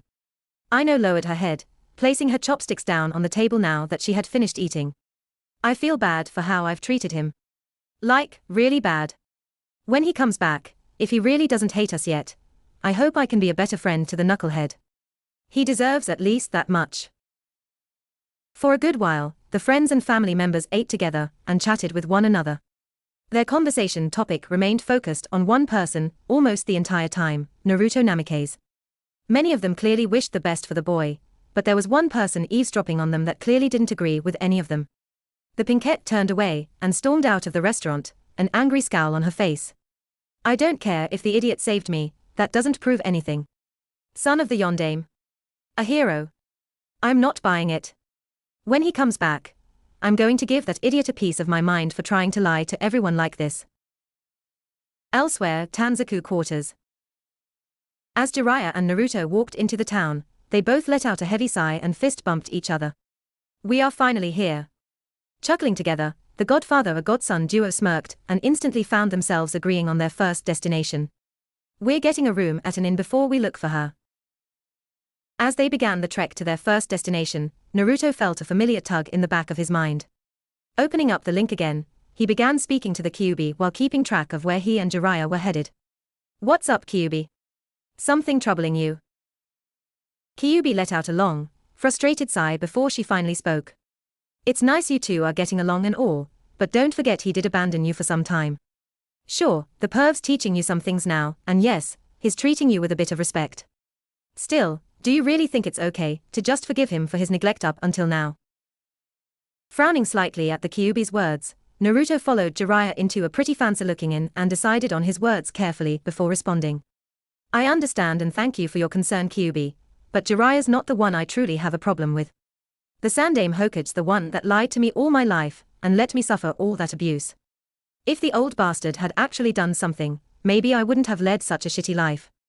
Jiraiya's okay surprisingly. Besides, I know you, Kyuubi. You're not worried about Perva-sensei. What's really on your mind?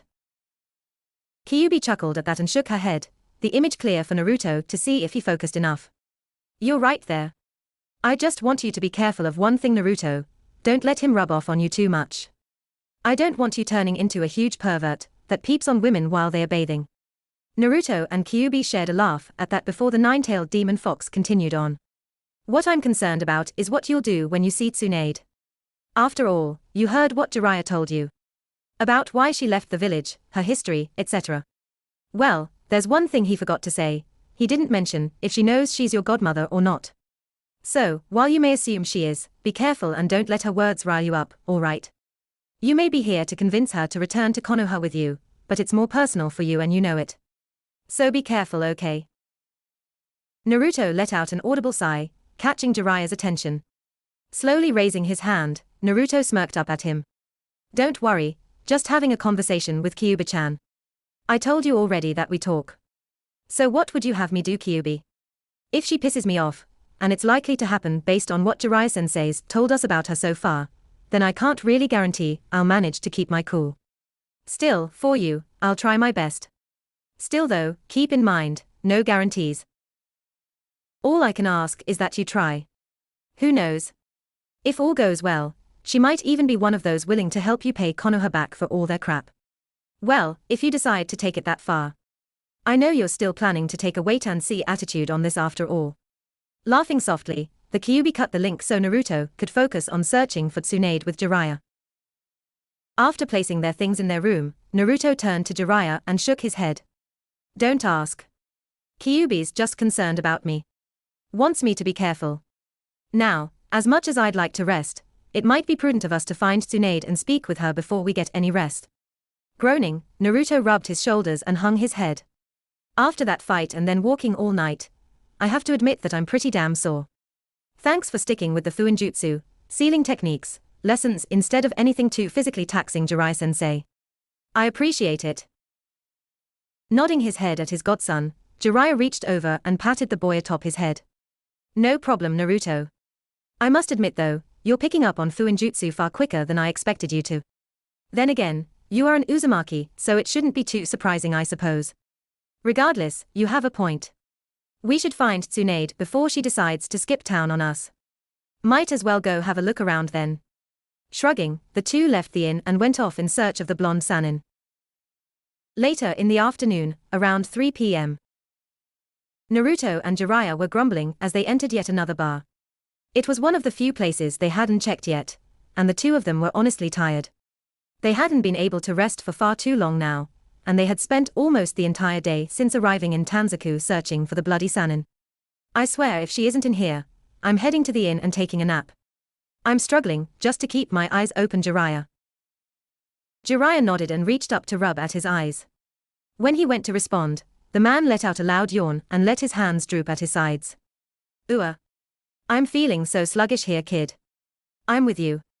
If we can't find Tsunade here, let's go back and sleep. All we can do is hope that she'll still be here tomorrow, and that she'll be easier to find. As it stands, I'm starting to regret not resting at the dam inn when we first got here. Kami knows we needed the rest then, and we definitely do now. Taking the seat offered them by their waitress, the two looked at one another for a moment before they looked over their menus. However, as they were about to decide on what to order, the two soon heard the voice of the exact person they were looking for. Naruto didn't recognize it at first, namely because he hadn't heard her voice before, but Jiraiya did, and the Toad Sage found himself smirking. Bingo. It looks like we've finally found her, Naruto. Come on. Motioning for Naruto to stand and follow him, Jiraiya stepped through the place until he spotted her. Kami, she still looks beautiful even now. Chuckling at his thoughts, the Sannin walked over and took a seat across from her without ever speaking a word to her. When she turned to face him, clearly ready to tell him to buzz off, the sage found himself smirking as he winked at her. Long time no see, Tsunade. I hope you've been well. Tsunade let her head hit the table and groaned loudly. Waitress, I could use some more sake, damn it. Looking up, the female Sannin looked Jiraiya in the eyes before turning back to Shizune. It hasn't been nearly long enough, Jiraiya. What the hell do you want? Before Jiraiya could respond, Naruto walked over and took a seat next to the big man. So this is her. I have to admit, she looks a lot younger than I expected. I figured she'd look to be about your age, Sennin. Chuckling to himself, Naruto soon found himself having to dodge Tsunade's attempt to grab him by the collar of his flak jacket. Smirking her way, the blonde Chunin shook his head. Struck a nerve, did I, Tsunade-chan? Don't try to grab me like that again. Narrowing his eyes at the older woman, Naruto released a sigh and shook his head before speaking again. From what I've heard of you so far, I have to wonder something.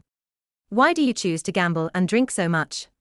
First off, drinking in excessive amounts like that won't do anything for your health. Second, gambling really won't help you work off any debts you've racked up. Instead, it will only increase the amount of debt you owe, and to the number of people you owe money to. For one of the legendary Sannin, gambling away all your money all the time really isn't that very smart. You're not doing yourself any credit. Frowning at her, Naruto found himself avoiding another attack, this time a punch aimed at his head. Sighing, Naruto chuckled to himself before looking up at Jiraiya. You're right, Jiraiya-sensei, she does have a violent temper. All I had to do was speak the truth, and she flew off the handle. The older man sighed and shook his head as he stared down at the whiskered, blonde Chunin beside him. True, but you didn't have to provoke her like that. I thought you wanted to get to know her, Naruto. Not piss her off. Remember our mission. Seeing his godson nod in response, Jiraiya turned to his longtime friend and offered her a placating smile. Calm yourself, Tsunade, and let's talk for a bit. For old time's sake, will you just hear me out? Tsunade sighed as she thought it over. Shooting a look at the blonde brat before her and then at Shizune and Tun, the blonde Sannin frowned and nodded her head. Fine, but any food you order's on you. I'm not going to pay for the crap you two choose to eat here. Jiraiya chuckled and nodded his head in response, a gleeful grin on his face. Sounds like a fair deal to me. That actually makes this easier than I thought it was going to be. You see, Tsunade, the Gaki and I were sent on a mission to find you. I assume by now you must have heard about what happened in Konoha recently, correct? Tsunade shrugged her shoulders and took a sip of her freshly poured sake, clearly not happy with this situation. I've heard some, but I'd rather hear it straight from the horse's mouth. What exactly happened this time, Jiraiya? The white-haired Sannin chuckled and leaned back, picking up his own cup of sake and bringing it to his lips. Upon draining the cup of its contents, he placed it back upon the table and motioned for Tsunade to pour him another cup. Orochimaru happened, that's what. The bastard had a whole invasion planned. First he plants that damn curse mark of his on Sasuke Uchiha during the second stage of the Chunin exams, and then he unleashes his army on Konoha during the third stage. Orochimaru tricked Suna into joining the invasion on his side by taking the place of their Kazekage. So, with the combined forces of Suna and Oto, things got pretty rough for Konoha. It didn't help matters any that the Ichibi Jinchuriki was unleashed during the chaos as well. Tsunade's eyes widened for a moment before she poured both Jiraiya and herself another 2 cups of sake. Downing both of hers, the blonde-haired woman shook her head and released a heavy sigh. Damn. I didn't think he'd take things quite that far. Konoha's fine, I take it. How about the old man? And who the hell stopped the Ichibi Jinchuriki? You? Jiraiya chuckled at that and patted Naruto on the head. To answer your questions in order, Konoha's fine. A little shaken up after the invasion and they're still in the process of repairing the damage, but they'll be fine. The old man survived the ordeal, but due to some of his recent actions, he and I aren't on the best of terms right now. And finally, the one to stop the Ichibi Jinchuriki was this guy right here, Naruto Uzumaki. Smirking at his longtime friend and crush's current expression, Jiraiya shook his head at her. No, I'm not lying. He put up quite the fight and defeated the Ichibi Jinchuriki, even after the beast was allowed to take over. Pretty impressive, wouldn't you agree, Tsunade? Naruto shrugged his shoulders at that before looking up into Jiraiya's face. I wouldn't have been able to pull it off if you hadn't trained me for that month. Your training helped a great deal, as did your teaching me how to summon the toads. Gamabunta was a big help. At that, Tsunade's eyes widened a great deal before she downed another 3 cups of sake. You're telling me this little Gaki managed to summon Gamabunta of all things? He looks like he'd barely be able to summon a tadpole for Kami's sake. You have to be pulling my leg here. Tsunade finally said after a moment's thought. At the expressions on their faces, she sighed heavily and lowered her head again. Okay. Maybe you're not. That's pretty impressive for a Gaki your size. When it looked like Naruto was about to say something in response to her insulting words, Jiraiya quickly patted his shoulder and gave Naruto a look that said, let me do the talking. Nodding reluctantly, Naruto went to eating the food he had ordered a short time ago while Jiraiya resumed the discussion. Tsunade, let me get to the reason we came to find you. It's time for you to return to Konoha. Tsunade grumbled and nodded her head. I already figured that much based on what you said earlier. The answer's no. If that's all you wanted to say, then buzz off and leave me to drink in peace. She replied grumpily, clearly not even willing to humor the idea of returning to Konoha with him.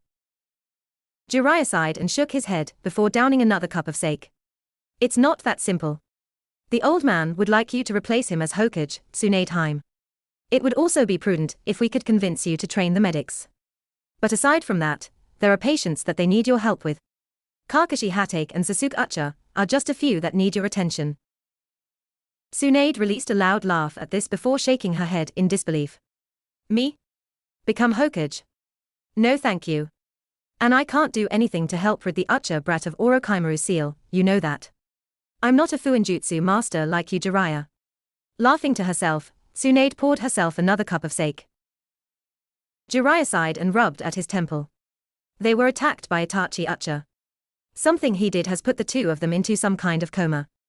They aren't waking up. To be honest, Naruto here was Itachi's intended target. He and his partner in crime wanted to capture him. Tsunade raised an eyebrow at that and glanced at the blonde-haired Uzumaki boy. Interesting. Now why would they want to do such a thing, I wonder? Smirking to herself, Tsunade had a basic idea, but she wanted to hear it directly from the men before her. Naruto scoffed at this and shook his head. Don't give me that crap. You've an idea, so don't play dumb. But since you want to hear it from me, I might as well tell you. Leaning forward, the blonde Jinchuriki smirked at Tsunade. Yes, I'm the Kyuubi Jinchuriki. Yes, they wanted me for that reason. They made that perfectly clear. I don't know exactly what Itachi and Fish Breath want with the Kyuubi and me, but does it matter? They ran away after Jiraiya-sensei came to the rescue. I doubt I'll be seeing them again anytime soon. With a shrug of his shoulders, Naruto took a sip of his tea that he had ordered a short while ago before he went about finishing his meal. Jiraiya nodded his head at that before he spoke his thoughts on the matter. I've been looking into the group those two are a part of for a while now. They are seeking Jinchuriki for some purpose, but that's not exactly clear just yet. The Akatsuki, as they are called, aren't too active yet, and I only know the identities of a few of their members. Itachi Uchiha, Kizum Hoshigaki, and a man named Deidara from Iwagakure. They're a pretty secretive group, and it's hard to get any information on them. I can't even get a good grasp on the size of their organization. Shaking his head, Jiraiya ruffled his hair a bit before he decided to get back on the main reason for their visit. Tsunade, that's beside the point right now. As much as I can't stand that old monkey right now, you need to come back with us. What can I do to convince you to return with us? Tsunade practically snarled as she turned on her old friend. Nothing. Now drop it, Jiraiya. If you don't have anything else to talk about, then get lost and leave me to my drink. I'm done talking to you. When the blonde boy scoffed, Tsunade turned on him and narrowed her eyes. And what the hell's your problem? Naruto dabbed at his lips with a cloth before focusing his gaze on her. The coldness in his gaze caught the older woman off guard. My problem? Let's start with you. So bad shit happened in your past. So what? You're just running away from your problems and wallowing in self-pity and a pool of misery. It's pathetic. You even left your own godson to rot in that hellish village known as Konoha. You want to know what the villagers did to your precious godson that you abandoned, Tsunade? TCH, I bet you probably don't even give a shit, but guess what, you cranky old bitch? I'm going to tell you anyways. Slamming his fist down on the table, Naruto pointed a finger in the woman's face. Your godson was put through hell, that's what happened. For something that wasn't even his fault, he was harassed and beaten by the villagers for so damn long. One of the people he was closest to turned out to be nothing but a lying bastard recently, and can no longer be trusted. Your godson doesn't have any true friends. He had to struggle just to become a fucking shinobi. He doesn't get any damn respect. But has he quit yet? Has he decided to just run away from his problems? Nope. Your godson is toughing it out and making plans to make things better for himself. Scoffing again, Naruto rose and began walking away. Go ahead and pity yourself, you cranky old bitch. TCH, it was a total waste of time coming here. Turns out you're worse than I imagined. Leaving the bar a restaurant, Naruto decided to wait outside until Jiraiya was finished so they could discuss what to do next. Meanwhile, inside, Tsunade sat with a dumbfounded expression upon her face. Slowly turning to Jiraiya, she found herself struggling in an attempt to find the words. When she finally found her voice, the Sannin voiced her thoughts. Jiraiya, what the hell did that little brat mean? Since when was I named somebody's godmother of all things? How long ago did something like that happen? And just fuck it. What the hell is going on, Jiraiya? Frowning at his godson's behavior, Jiraiya found himself trying to reel in his emotions. Rubbing the bridge of his nose in frustration, the male Sannin took some time to think on how to explain everything to Tsunade. After a time, the soft-hearted man took in a deep breath and exhaled it slowly. Tsunade. It may sound a bit unbelievable, but Minato and Kushina named you the godmother of their child before they passed away. I'm the boy's godfather. I left him in the care of the old man, but it turns out that was a mistake. Not only did he fail to protect the boy, he lied to him his entire life. That old bastard didn't even tell Naruto who his parents were until just a week ago. Downing another cup of sake, Jiraiya groaned and threw his head back, staring blankly at the ceiling. I'm no better. I didn't stay in the village. I didn't protect the Gaki. Kami knows I should have done more for him, but I only entered his life recently. It's amazing our godson is even giving me the chance he is. Especially after what he's learned. Shaking his head, Jiraiya found himself chuckling dryly, a bitter taste in his mouth. How do you think it felt to learn that somebody he looked up to so dearly, the Sandaime Hokage, was lying to him all his life? Was the very reason he couldn't even be adopted of all things. Boy, did we really screw the poor Gaki over good. Frowning deeply, Jiraiya closed his eyes and rested his face in his hands. That boy that just stormed out. That's our godson Tsunade. He's been through hell in that village. Konoha has changed so much. It's just not the same anymore, Tsunade. It's just not the same. A few tears trickled down the old Sanin's cheeks, before he shook his head and began to laugh. It's just a damn nightmare of a place. Naruto still goes through hell in that village, and he still stays there. But he's changed, Tsunade. Before he was such an energetic boy, and was full of smiles and laughter. But learning the truth really hurt him. The poor Gaki's in a dark place right now, and he needs our help. At least take the time to get to know him properly. Come back to Konoha with us, Tsunade. Kami knows he could use someone like you in his life. Shaking her head in disbelief, Tsunade rose and followed after Naruto, heading out into the streets to look for him. She was soon followed by Shizune, Tun-Tun, and Jiraiya, whom was forced to place money down for the entirety of the bill before he followed. Naruto had his back turned to them so they couldn't see his expression. After a moment, Tsunade decided to speak. If you're really my godson, then before I say anything else, I'd like you to apologize to me, Naruto. Naruto found himself chuckling at that. Still refusing to turn to her, the blonde Jinchuriki threw his hands behind his head and stared up at the sky. An apology for speaking the truth. Yeah, that's original. What the hell do you want now, Tsunade? If you've changed your mind and decided to return to Konoha with us, then just say so. Otherwise leave me the hell alone. Grumbling at his blatant disrespect towards his own godmother, Tsunade began stepping towards him. Damn it, brat. Stop being such a pain in the ass already. I already told you I'm not going to return to that damn village. Before she could continue, Naruto turned slightly so he could look at her out of the corner of his eye. Then we've nothing to talk about. I'm sure we can find somebody else to be Hokage. As for getting Kakashi and Sasuke healed, I'm not even sure if I really give a damn, to be honest with you. Kakashi favored that damn Uchiha team and the team. TCH. I don't really need to say anything. His arrogance speaks for him. Chuckling darkly to himself, Naruto turned to face her and smirked. So Tsunade, go ahead and continue running up your debts. Keep drowning yourself in the drink and stumble through life like the pathetic bitch you are. Turning his gaze to Jiraiya, Naruto shrugged his shoulders. I'm going back to the inn to get some sleep. You're free to try and talk sense into her, I don't really care. When Naruto turned around and began to walk away, Tsunade stomped towards him and went to punch him in the back of the head for being such a punk. She was shocked, however, when the Naruto before her exploded in a cloud of smoke. Blinking a few times, it was only then that she felt a kunai pressed against her back. A cold sweat ran down the back of her neck when she felt somebody's breath on her ear.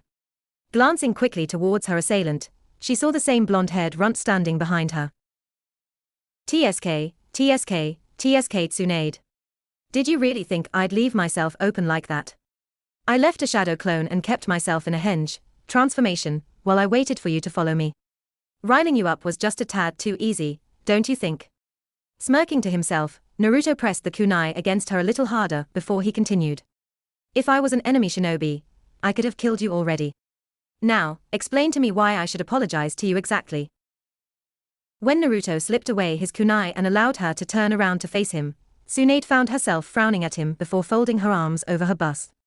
You're not really what I expected, Naruto. I didn't know I even had a godson until Jiraiya told me. To be honest, I never once thought I had anything left for me in Konoha. I still don't. From the sounds of it, you hate it just as much as I do. But sighing, she shook her head and pointed her finger at him. You still shouldn't be so rude to your godmother, Gaki. That's why I think you should apologize. You don't know all the details about what led me to be like this. Nor do I know all the details about what's happened to you.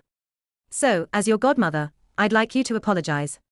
Still, I suppose it would be best to lead by example now, wouldn't it? Bowing her head, Tsunade sighed heavily before she spoke again. I'm sorry, Naruto, for not being there for you. Naruto chuckled at that and shook his head. You're not the only one. But, there's really nothing for you to apologize for. I figured you didn't know.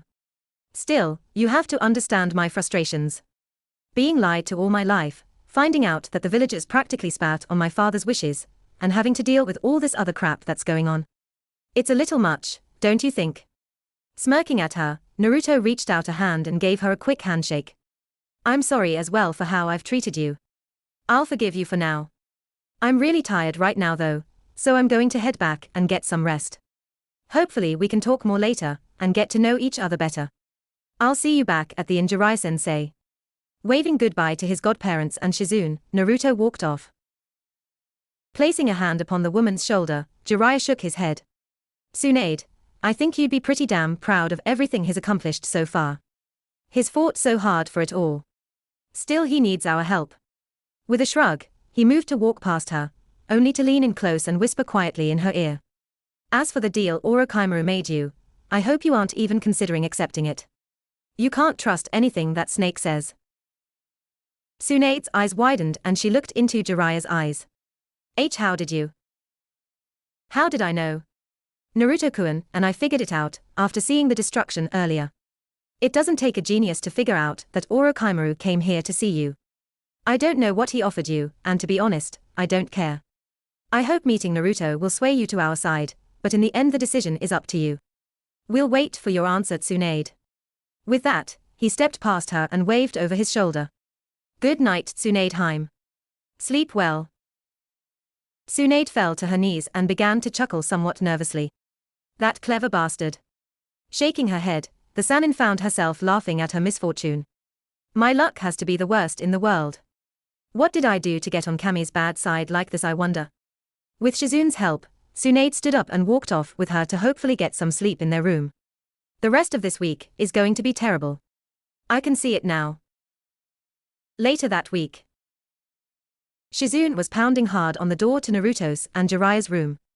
When Naruto opened it, she looked around quickly and shook her head. Naruto-kun. Where's Jiraiya? Wasn't he supposed to be with you? Naruto shrugged and let her into the room. Jiraiya didn't return last night. I figured he went to speak with Tsunade, but frowning, the blonde sat upon his bed and began to tap his fingers on his knee. Why are you so panicked, Shizune-chan? Something's clearly bothering you. Tsunade went on her own to meet with Orochimaru. She knocked me out and when I awoke, she was gone. Naruto-kun, we need to find her and stop her from doing something stupid. The Namikaze found himself chuckling at that. Wow, so she really is crazy. Shaking his head, Naruto rose and prepared his things. I doubt she's going to accept Orochimaru's deal so readily. If anything, she's probably just trying to take care of the pedo snake on her own. Pretty stupid if you ask me. Walking to the window, Naruto threw it open and stepped out. Jiraiya-sensei, I assume you heard all that. Are you good to go? Jiraiya chuckled dryly, his throat feeling as if it was burning. Just as soon as Shizune gives me something to help counteract this damn drug. I have to admit, I didn't expect Tsunade to pull a fast one on me like that. Looking at the black-haired young woman as she stepped out to join them, Tun-Tun in her arms, Jiraiya grinned. Shizune, mind helping me out real quick? Shizune nodded quickly and went about doing whatever she could to help Jiraiya. Sighing sadly, she shook her head. The best I can do is to give you this, Jiraiya-sama. It'll take some time for the antidote to kick in, unfortunately. I'm sorry. Jiraiya smiled at her and patted her shoulder. No worries. I'm sure it'll be enough. Now come on, we need to hurry. Receiving nods in response, the three hurried off to help Tsunade deal with the snake and his cohort. Outskirts of Tanzaku quarters moments later. Tsunade was shaking as Kabuto approached her. The young man, having performed a coward's act and using her hemophobia against her, had gained the upper hand and now intended to kill her. However, before he could, Kabuto was forced to dodge a few jutsu that could have dealt some terrible damage to him. Jumping back near his master, Orochimaru, Kabuto looked to the newcomers only to find himself smirking. Ah, Naruto-kun. So good to see you again. You don't look all that happy to see me. Naruto sighed and shrugged his shoulders. It doesn't matter. You were odd, but you helped my team out. I appreciate the help, but now that I see you were working with the pedo snake all along, it just means I'll have to kill you, Kabuto. Glancing over at Tsunade as Shizune rushed to tend to her, Naruto found himself shaking his head in disappointment. It figures Orochimaru's pets would use underhanded tactics to get what they want. Is that something you all share in common? An overwhelming sense of cowardice that prevents you from fighting as a true ninja should. Smirking to himself at that, Naruto took hold of one of his kunai and stared hard into Kabuto's eyes. Then again, it truly doesn't matter now, does it? For attacking Tsunade, I'm going to kick your ass. Say your farewells to the pedo snake Kabuto, because once I'm done with you, you aren't going to be his little sex toy any longer. Kabuto found himself snarling at this for a moment before he regained his composure and reactivated his chakra scalpels. When I was observing you before Naruto-kun, you proved you weren't anything special. I'll prove to you now that you're just a pathetic kid trying to play at being a shinobi. When comparing you to Sasuke-kun, it's obvious who the more talented shinobi is. Seeing as how this wasn't affecting the blonde, the medic nin shrugged his shoulders. I see you've gained a more level head at least.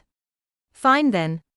It looks like I'm going to have to show you the difference in our skills, Naruto Uzumaki. Come on then. Preparing himself for the battle to come, Kabuto took a defensive stance and waited. I'm going to enjoy cutting you down, Naruto Uzumaki. Let's see if you can survive our little game of tag. Back in Konoha, Asuma and Kurenai sat in one of a number of restaurants, currently awaiting their food. Though, as much as they'd love to share their time together, just the two of them, they knew that they were going to have some company soon in the form of some of their friends and fellow Konoha ninja. Surprisingly, Asuma wasn't actually smoking today, nor was he even moving to light a cigarette. Instead, he simply stared at his girlfriend for a time before chuckling softly to himself. So Naruto, huh? Kurenai giggled softly at this and shook her head. Yes. Who would have thought that boy would turn out to be who he is? Looking down at her hands, folded as they were in her lap, she closed her beautiful, crimson eyes and thought about the events the recent days had brought them. All in all, it had been an insane time since the Chunin exams, and it only seemed to be getting more and more hectic in the village after the announcement made by the Sandaime Hokage a number of days ago. Asuma shrugged his shoulders and finally reached into his pouch, pulling out a nearly empty packet of cigarettes. Snagging one from it, he began fumbling around for his lighter in one of his inner shirt pockets. Placing the cigarette in his mouth and lighting it, the bearded man looked to Kurenai and grinned softly at her. I had my suspicions, but damn if it wasn't a shock to me still. Chuckling, he shook his head for a moment and rested his chin atop his hands, both elbows propped upon the table now. He looks a great deal like his father after all. I'm sure if anyone actually took a close enough look, they'd have seen it too. Still, I have to admit the boy seems to take more after his mother than he does Namikaze-san. Kurenai smiled at that and nodded slowly. She didn't know Naruto's parents that well, but she knew enough to understand what Asuma meant by that statement. Before she could speak another word on the topic they were discussing, their food arrived and she nodded, offering a soft-spoken word of thanks before she went to take a bite. However, what happened next had her narrowing her eyes on one of her dearest friends, Anko Mitarashi. The snake mistress of Konoha had quickly snatched up a small bite of Kurenai's food and swallowed it before Kurenai could even offer a single word of protest. Smirking at the look on her friend's face, Anko patted the Jonin-sensei on the shoulder before glancing at Asuma. Yo! Nice to see the two lovebirds are getting along so well. The others should get here pretty soon. Looks like one of them got caught up by something, not sure what though. With a shrug, Anko went to grab another bite of Kurenai's meal, only to have her hand smacked away. Offering a small pout, Anko found herself on the end of one of Kurenai's heated glares.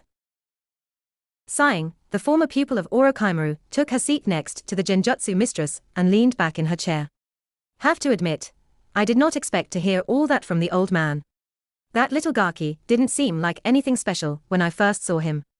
But hearing all that from the Sandaime really makes me wonder. Could that Gaki really turn out to be something special after all? Asuma shrugged his shoulders at that and simply continued to eat his meal in peace for a brief period of time. When Guy, Genma, and Yugao stepped into the restaurant, he offered them a quick wave before turning to Anko with a smile. Well, Naruto has proven to be a surprising person so far. Some of those pranks he used to pull were actually kind of incredible.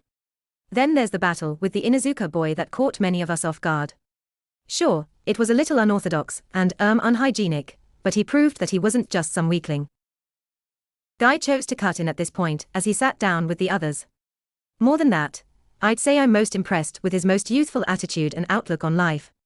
Standing up to my student the way he did, and even defeating him in the first match of the finals was quite an astounding feat. Believing one to be incapable simply because they at first didn't show talent for something really is a most unyouthful act. Nodding, his arms folded across his chest, Guy then offered a small smirk to his fellow shinobi and Kunoichi.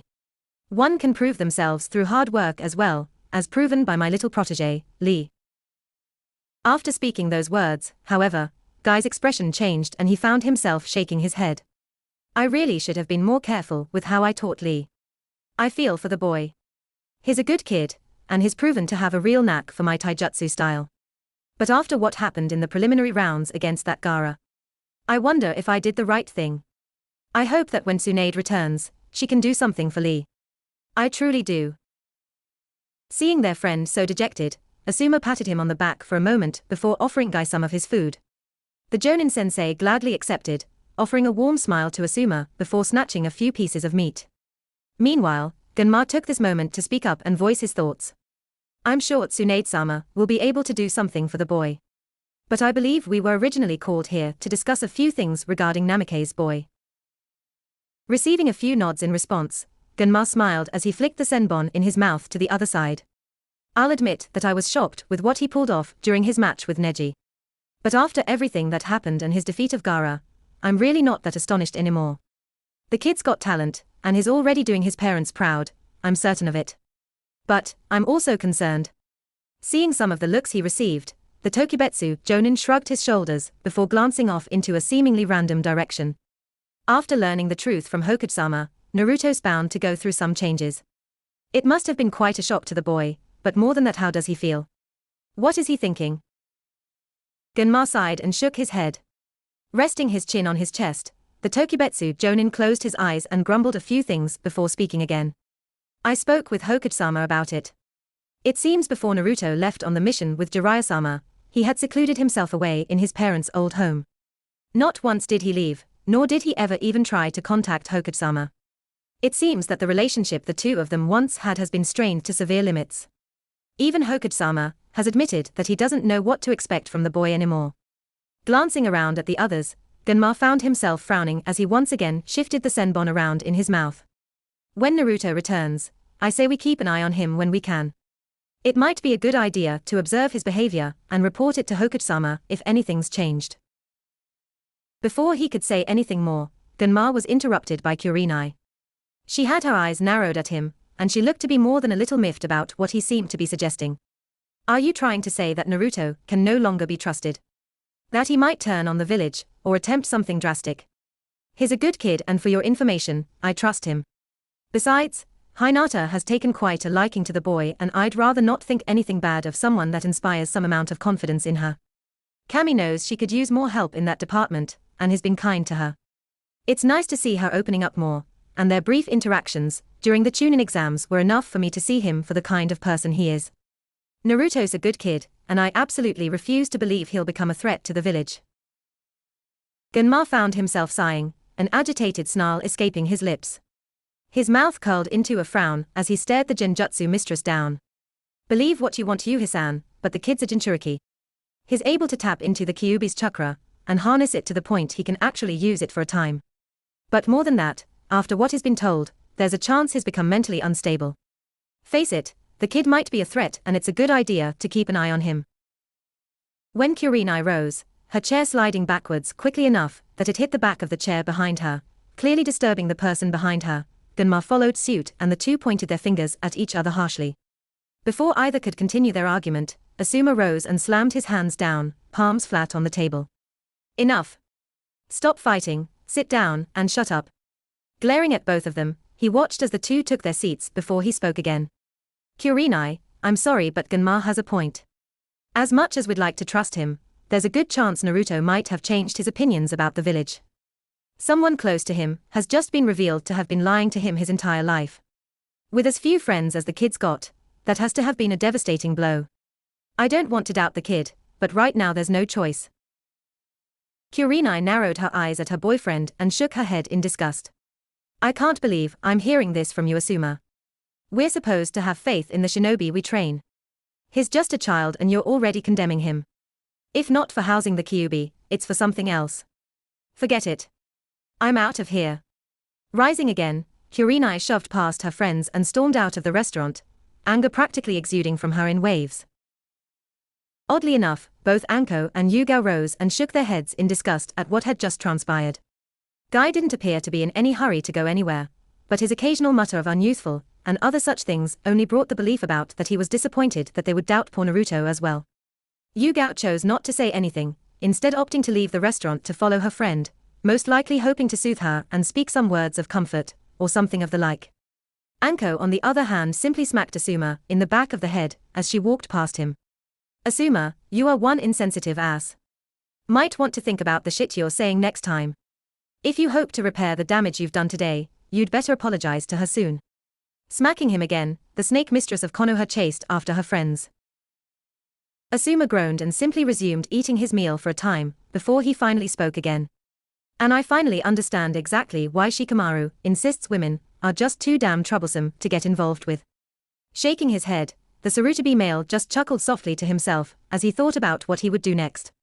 I'd like to apologize to her, but the truth of the matter is that Naruto's a danger to the village. If keeping the village safe means I lose Kurenai, then so be it, I suppose. Outskirts of Tanzaku. Orochimaru found himself eyeing the blonde Jinchuriki curiously for a moment.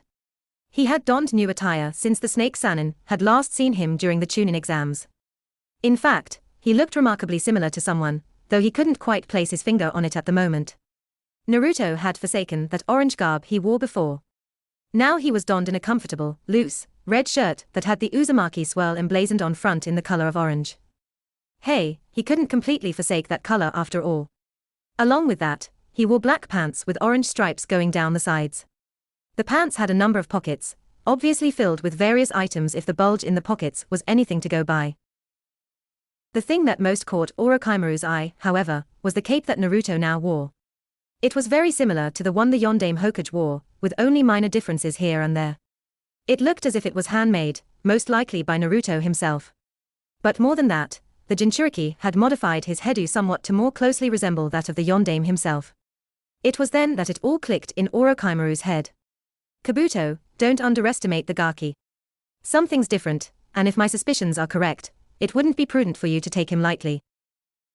Seeing the look on his master's face, Kabuto found himself frowning as he once again turned to look into Naruto's face. One eyebrow arching upwards, the medic nin honestly couldn't see the danger in the runt. His skills were pitiful the last the silver-haired nin had seen of him, and he highly doubted the Uzumaki boy could have changed much in the brief period of time since they had last seen each other. Still, deciding to heed his master's words, Kabuto decided it might be a good idea to take a cautious approach to this battle and first analyze his opponent to see what he could do. Naruto Uzumaki watched this interaction with clear amusement on his face. Turning his gaze towards Orochimaru, he looked calmly into the snake's eyes. You know Orochimaru Baka. I recently fought an old accomplice of yours according to what Jiraiya-sensei told me about him. I call him Fish Breath. Ring any bells? Seeing Orochimaru's face contort into that of a sneer, the boy grinned further. Good, good. I see you know who I'm talking about. Little Kabuto here. Compared to Kism, he's nothing. And after the fact that I simply played around with Fish Breath, I'm going to enjoy tearing your little apprentice apart. Oh, I am ever going to enjoy this. Before Orochimaru could speak, Kabuto decided to retort in his place. Kism Hoshigaki. If you truly fought him, you'd either be dead or missing a few limbs by now at the very least. Nice bluff, Naruto-kun, but it won't work. Now stop dawdling and show me what you think you're capable of. Naruto simply quirked an eyebrow at this as he tossed his kunai up into the air, catching it as it fell. He repeated this a few more times as he just watched the medic nin calmly. All right, Kabuto, if you're truly in that much of a hurry to die. As for you Orochimaru Baka, stay out of this unless you want to get your ass handed to you by Jiraiya-sensei. Seeing the snake sneering at him, Naruto chuckled darkly before returning his gaze once more to Kabuto. Let's start. Quickly, Naruto threw his kunai forward at Kabuto before performing a few quick hand signs and shouting out, Taju kunai koge bunshin no jutsu, multiple kunai shadow clone technique. At this, hundreds of kunai appeared near the original, each one soaring straight at Kabuto from multiple directions. The medic nin's eyes widened at this and he quickly used a kawarimi, body replacement, to switch himself with a nearby rock, just barely out of harm's way. Narrowing his eyes, Kabuto adjusted his glasses in a brief moment before eyeing Naruto dangerously. Interesting. You weren't quite capable of a technique of that caliber the last time we saw each other. Perhaps you have improved a little after all. Still, it's not truly enough to defeat me now, is it? Smirking at the blonde before him, the medic nin soon found himself frowning when he received no visible reaction. Instead, Naruto simply crossed his arms over his chest and smirked. What's so funny? Naruto simply pointed behind Kabuto, at which point the medic nin finally turned only to receive a Rasengan to the face from one of Naruto's many shadow clones. That's what's so funny, Kabuto. You remember that first kunai I threw? That was a shadow clone, Yubaka. I simply had it henge into that form before I arrived. It's amazing how such a simple technique could prove to be so incredibly useful. You let your guard down, team. Kabuto groaned as he finished healing the damage done to him from the Rasengan. Yes, he hurt badly at that, but he wasn't finished yet. Instead, he quickly dispatched the shadow clone before turning angry eyes upon the blonde. You're going to pay for that, Naruto-kun. As he dashed towards Naruto, Kabuto couldn't help but feel something was off about the blonde. When he rushed in, the silver-haired nin swung at him numerous times, only for the blonde to swivel on his feet, take light hops backwards, or even spin around behind the medic nin and kick off of Kabuto's back only to flip away to land some few meters away. Finally stopping his assault, Kabuto turned to face his opponent again, taking a few calming breaths as he tried to figure out what had happened to cause Naruto to improve so drastically in such a short period of time. Before he could even formulate any more plans, he felt a chill breath on the back of his neck. Eyes widening, he felt himself wince as a sharp object, most likely a kunai, was embedded in his back, dangerously close to his spinal cord. You see, Kabuto? You're already dead, you just don't know it yet. Spinning around quickly, removing the kunai from his back, Kabuto found there was nobody behind him. All he saw was smoke from an obvious shadow clone having been dispelled. This isn't good. Why isn't this wound healing? What the hell is going on here? Kabuto's mind was racing. Honestly, he couldn't figure out if he had been caught in some kind of genjutsu, or if something else was going on. There was no way Naruto could be beating him like this. Absolutely no fucking way. Then, something finally caught his attention. Naruto was nowhere to be seen. Looking briefly into his master's face, Kabuto saw the look he had adorned and knew he would be receiving no help from his master. A feeling of dread began to wash over the medic nin. It's really true. I'm going to die, aren't I? If I tried to run, I doubt I'd make it very far before Naruto was upon me. Worse, I'd be abandoning Orochimaru-sama to fight a Sannin by himself. With his arms wounded as they are, he would be at a disadvantage were I to abandon him. Damn it. Where the hell are you, Naruto? If I'm going to die, I'm at least going to make sure I take you with me. Naruto simply chuckled as he stepped out from behind Orochimaru and patted the snake Sannin on the shoulder. Wow, your apprentice has really turned into quite the mess, hasn't he, Orochimaru-baka? Hey, enjoying the show so far, I hope. Smirking up at the snake Sannin, Orochimaru simply glared back down at him without so much as a word slipping from his mouth. Oh, well, that's no fun. Hey, think it'd be okay to kill your precious fuck toy now? Nudging the Sannin in the arm, Naruto laughed loudly when he stepped away from the obnoxious brat. Kabuto spun on his heel, shooting a deadly glance straight at Naruto. How dare you disrespect Orochimaru-sama in such a way? Get away from him. The medic nin rushed at Naruto, only to see him to burst into a cloud of smoke. Fuck. Another shadow clone. Where the hell's the real one? It was then that he heard voices all around him as numerous shadow clones began to appear in the clearing, one by one. Maybe I'm here. Or maybe I'm over here. Who knows? Isn't that part of the fun in our little game, boy? Kabuto was shaking by now, his senses quickly being overtaken by the fear he was feeling. I'm outclassed. I underestimated him too much. I didn't think he was capable of any of this. I can't even find the real one, and I've been letting him get under my skin too much. Damn it. Calm down and think. Taking a few calming breaths, Kabuto went about dispatching the clones as quickly as he could. Occasionally, he'd take a few glancing blows, but he easily healed himself after he was finished with the clones. Still, despite the amount of chakra Kabuto actually possessed, he found himself feeling more and more exhausted as time went on. As he thought on it, the medic nin realized that the wound that had been delivered to his back was affecting him worse than he thought. It felt as if some kind of foreign chakra had invaded his system at that point, but Kabuto just couldn't figure out what it was or even if that particular theory had been correct. However, before he could even truly think about it, he found his eyes wandering towards Tsunade and her apprentice. A devilish smirk made its way onto his face at this point. Fine then, Naruto, if you want to play this little game of hide and seek, I'll change the rules a bit. In an instant, Kabuto was charging full sprint towards the still shaken Tsunade. As he expected, Naruto appeared in front of her, ready to stop Kabuto with his own body if he had to. Got you, Naruto-kun. His smirk widening, Kabuto attacked Naruto with extra gusto, clearly trying to finish the brat off once and for all.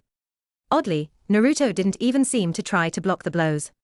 The strangest part is when he simply reached up and gripped Kabuto's hand before a dark smirk appeared on his face. Like I said, Kabuto team, you were already dead. In fact, your death was decided even before the battle began. Laughing darkly, the Naruto before him exploded, sending Kabuto flying backwards with enough force he slammed into a large boulder that sat in the field.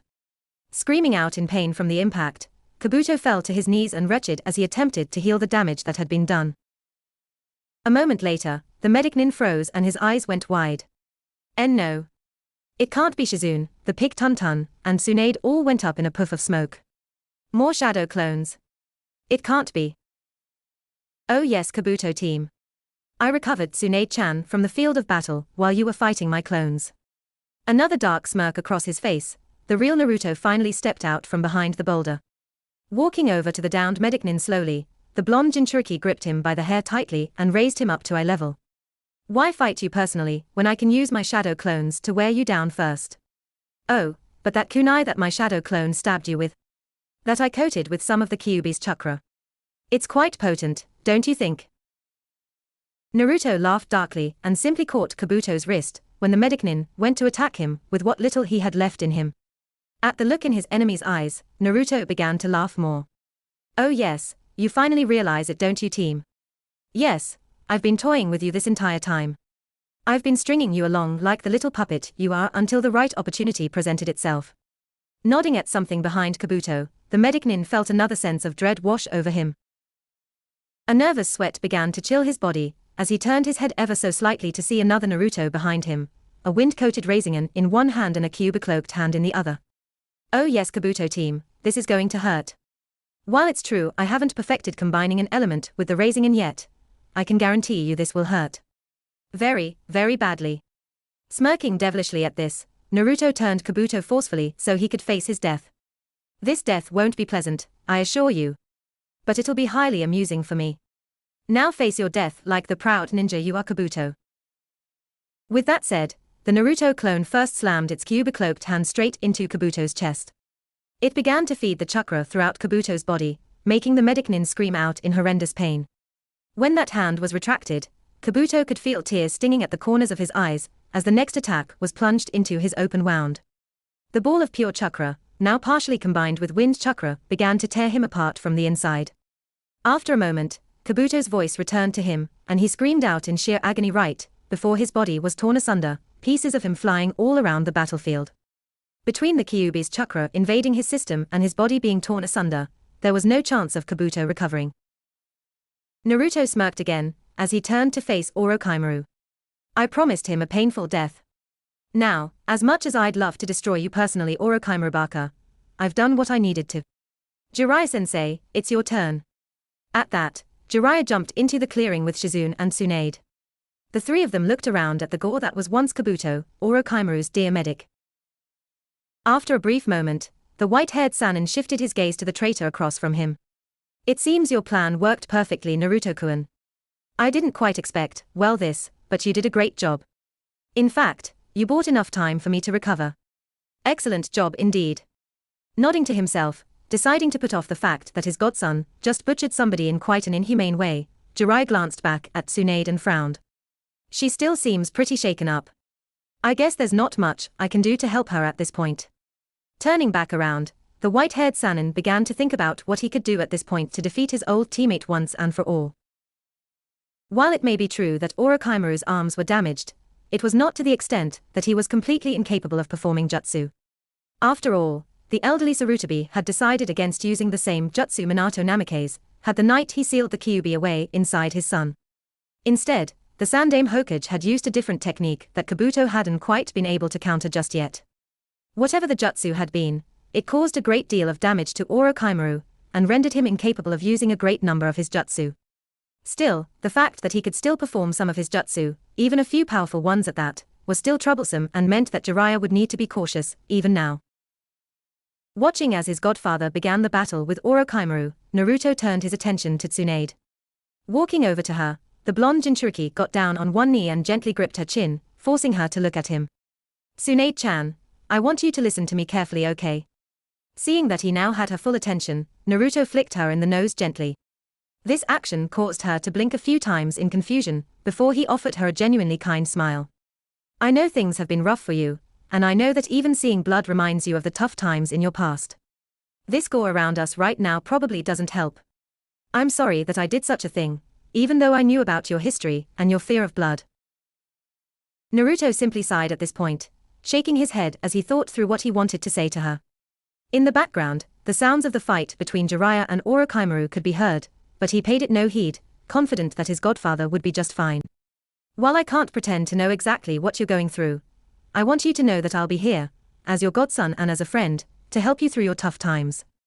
I need you to toughen up right now and fight through this fear of yours. Face it head on and go help your old teammate, Jiraiya-sensei. Orochimaru may be weakened, but he's still a tricky bastard. Jiraiya could use your help in dealing with that slippery bastard, and I'm sure you don't want to see him get away with hurting anyone else, regardless if they are close to you or not. Seeing as he still wasn't making enough progress in getting through to her, Naruto nodded his head and hugged her close, now whispering in her ear. Tsunade-chan, think of this. Orochimaru promised you he'd revive Nawaki and Dan, correct? Do you truly want him to disturb their bodies like that? If he made you a promise like that, it means he has access to them, doesn't it?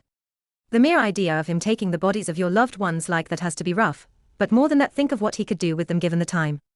If you stop him here and now, Nawaki and Dan can continue to rest in peace without being disturbed. Moving back, just a bit, Naruto stared deep into her eyes and placed a gentle kiss on her forehead. Tsunade-chan, he's already tampered with the Shodame and Nidame Hokages, both Senju, both relatives of yours. You can't keep letting your old teammate play with the dead, with people's souls in such a horrendous way. Don't you think it's only fitting that you and Jiraiya destroy Orochimaru, so he can't hurt anyone else? Tsunade found herself thinking on her godson's words, still not entirely recovered just yet. After a moment, she looked into his eyes and saw him smiling brightly at her. Slowly nodding her head, she blinked as she was wrapped up into another hug. Tsunade, I promise that no matter what it takes, I'll help you through this. I really will. No matter how long it takes, or how tough it may be, I don't go back on my word. That's my Nindo after all. Smirking at her, Naruto stepped back away from her before looking at her necklace and pointing at it. Also, don't keep calling that necklace of yours cursed. Every time you do, I'll smack you or something, I don't know yet. Chuckling to himself, Naruto turned to watch the fight taking place. Tsunade, I'll tell you something I haven't even told Jiraiya-sensei yet. Sighing, he found himself glancing back over his shoulder at his godmother. I used to dream of being the Hokage, the highest and most respected position in the village. I figured that if I could become Hokage someday, then maybe people would start to respect me and treat me better. However, I've realized that that is something that will probably never happen, regardless of whether I'm Hokage or not. I'm not entirely sure what I want to do anymore. Do I want to make Konoha pay? Or would I rather leave the village and find a new home? Perhaps I'd like to stay in the village and prove people wrong still, that I'm not a loser and I can be a great ninja in my own way. I don't really know just yet. Sitting on the grass beneath him, Naruto folded his arms and lost himself in thought as he continued to speak. I've never had an actual family, no real friends. Well, besides Tucci and Iame, they've always been good to me. I used to consider the old man as a kind of grandfatherly figure to me, but well, that ship has sailed. Grumbling to himself about lying old men, Naruto soon continued on. I suppose my main goal right now is to find my own path in life. What will I do? Where will I go from here? It's hard to decide. Nobody respects me in the village, and while some people may treat me better than others, they don't even really try to understand me. Having to resort to pranks, just to get any damn attention. That hair, looking back on it, I was stupid to even do such a thing. Shaking his head, Naruto turned his gaze back to the battle taking place in front of him. I suppose one thing I want is to be loved. To feel some damn affection from somebody. I'm so used to all the hate by now that I don't even really care anymore. Hey, Kyuubi and I could make them all pay, sure, Butte, are they worth it? Meh, probably not, I'll admit. Could be fun, yes. But I'll save that idea for later. Smirking to himself, Naruto heard Kyuubi protesting in his mind about that but assured her he wasn't actually planning to give up on his revenge against them. They would all pay in due time, he guaranteed. Tsunade, I don't care if you take the position of Hokage or not. In the end, it really comes down to you to make that decision for yourself. However, there is one person back in Konoha I want you to help. His name is Rock Lee, and Gaara really hurt him bad. Rock Lee was one of the nicest people to me and I respect him for that and more. Sure, he's somewhat off his rocker, but you have to help him. Okay. So, please finish Orochimaru and return to Konoha with us. Despite everything, there are at least a few good people there. Sounds stupid, me saying that now. But it's true. Shrugging, he rose and patted himself down, clearly trying to remove some dust and more from his clothing. Besides, I just don't want you to abandon me when we're just getting to know each other. Family has to stick together, any. Tsunade slowly rose to her feet, glancing around her at the battlefield before focusing her gaze on her godson. Walking over to him, she wrapped her arms around him and hugged him close, not even noticing the deep blush that had taken hold at the simple fact her sizable bosom was pressing into his back. Thank you, Naruto-kun. Taking the necklace from around her neck, she slipped it around his neck and smiled as he turned to face her. Even if you give up on becoming Hokage, I hope this can bring you some kind of good fortune. I hope it leads you down a good path, one that will make you happy. I'm with you all the way. Hugging him close again, squashing his face between her breasts this time to the point he was struggling to breathe, she found herself grinning. Now, as you've requested, I'm going to go kick my old teammate's ass. Releasing her godson, Tsunade patted his shoulders and rushed off to join Jiraiya in kicking Orochimaru's ass. As Tsunade ran off to join the battle, Shizune rushed over to Naruto as he collapsed to his knees, gasping for breath. Are you okay, Naruto-kun? Seeing him nod, she smiled and knelt down beside him. I'm sure everything will be all right, Naruto-kun. No matter what happens and no matter what you decide to do, we won't be abandoning you. Hugging him close, she smiled as they turned to watch the fight. Meanwhile, Jiraiya found himself feeling somewhat frustrated at the fact that he had yet to deal any truly devastating blows to his old teammate. The slippery snake continued to evade his most lethal attacks, and had even managed to land a few glancing blows on Jiraiya himself. What really surprised the white-haired Sannin is when Orochimaru actually managed to perform a damn summoning of all things. Rather than waste the chakra in performing a summoning of his own, Jiraiya had used his Doton, Yomi-Numa, Earth Release, Swamp of the Underworld, to simply sink the wretched snakes before they could do any real harm. Currently, the two Sannin were glaring each other down, neither one truly focusing on anything aside from the other. When Orochimaru sensed something, he quickly leaped backwards at the very moment Tsunade came crashing down in the spot he had been standing. As it was, he hadn't moved quickly enough as the shockwave sent the snake Sannin flying backwards, until he could stop himself and correct his stance once again. Snarling at his two fellow Sannin, the snake found himself actually sweating under the pressure he was under. Damn. At this rate, I might actually need to retreat. But Orochimaru shot a quick glance at Naruto, something that none of the others in the field missed. Perhaps I could kill the damned pest before I go. He could prove to be a real problem later on, especially when it comes time to collect my Sasuke-kun. But more than that, it would throw a wrench into Akatsuki's little plans. A sinister smirk played at the snake's lips as he turned back to his fellow Sannin. For now, I'll play a little longer with these two. Then, at the most opportune moment, I'll strike. Jiraiya and Tsunade both did not appreciate the smirk their old friend displayed upon looking at their godson.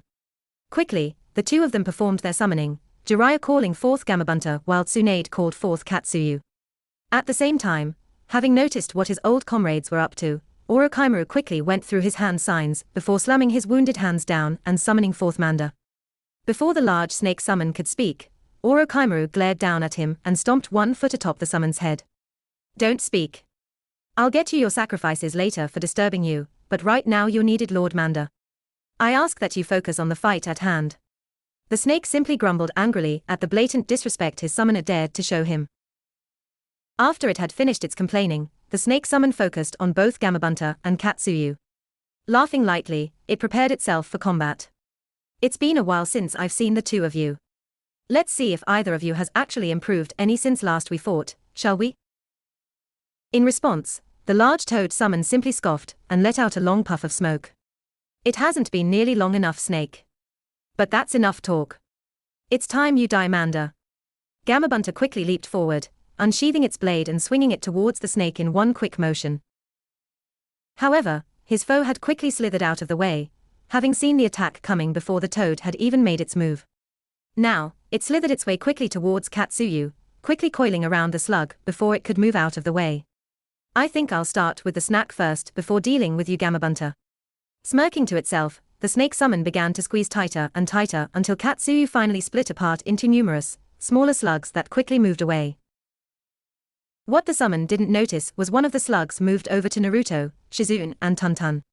Quickly, it relayed a message telling them to ready themselves for anything. Tsunade-sama really wants you to be careful, Naruto-san. She's worried for your safety, it seems. I'll be with you just in case, but be careful.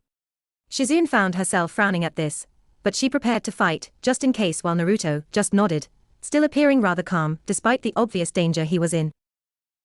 Back on the battlefield, Tsunade had leaped onto the snake's head, and was engaging Orochimaru in a battle of taijutsu. The slippery bastard continued to dodge this way and that, even ducking under a few swings, before stretching out his neck and coiling around Tsunade in much the same way Manda had done to Katsuyu just moments before. Using her superior strength, however, Tsunade stomped hard on the snake's head, causing it to reel a moment, just enough to throw Orochimaru off balance temporarily. The medic took this opportunity to free herself from her old friend's grip and gripped him by the neck tightly. This is going to hurt, Orochimaru. Better prepare yourself. Smirking wickedly at him, she began to swing him about wildly, occasionally smashing him against Manda's back before pulling him towards her and smashing him in the face and chest a few times, again causing Orochimaru to reel from the pain inflicted. After a few moments, she flung Orochimaru towards Jiraiya and shouted after him. Jiraiya, you're up. Jiraiya found himself smirking as he and Gamabunta flashed through their hand signs, preparing a combination jutsu. When they unleashed their jutsu at the same time, they combined to form the Kaiten, Gamayu Enden, Fire Release, Toad Oil Flame Bullet, which rushed dangerously towards Orochimaru. The hope was that not only would they take out Orochimaru, but they'd engulf Manda in the process. At the very least, they hoped they could at least force Manda to flee from the battle. Orochimaru snarled at this and quickly used a Kawarimi to escape the jutsu unscathed, leaving Manda to fend for himself. Tsunade had already abandoned her perch on the snake's head shortly after tossing her old teammate, now a good distance away from the dangerous summon battle. As expected, Manda chose to flee the battle rather than stay and assist Orochimaru any further. After all, it just wasn't worth it in the snake's eyes. Snarling at his predicament, Orochimaru sent out a Doton Koge Bunshin, Earth Release Shadow clone, of himself to distract his old teammates while he snuck underground using another of his techniques. In a moment, he emerged behind Naruto with a wicked grin on his face.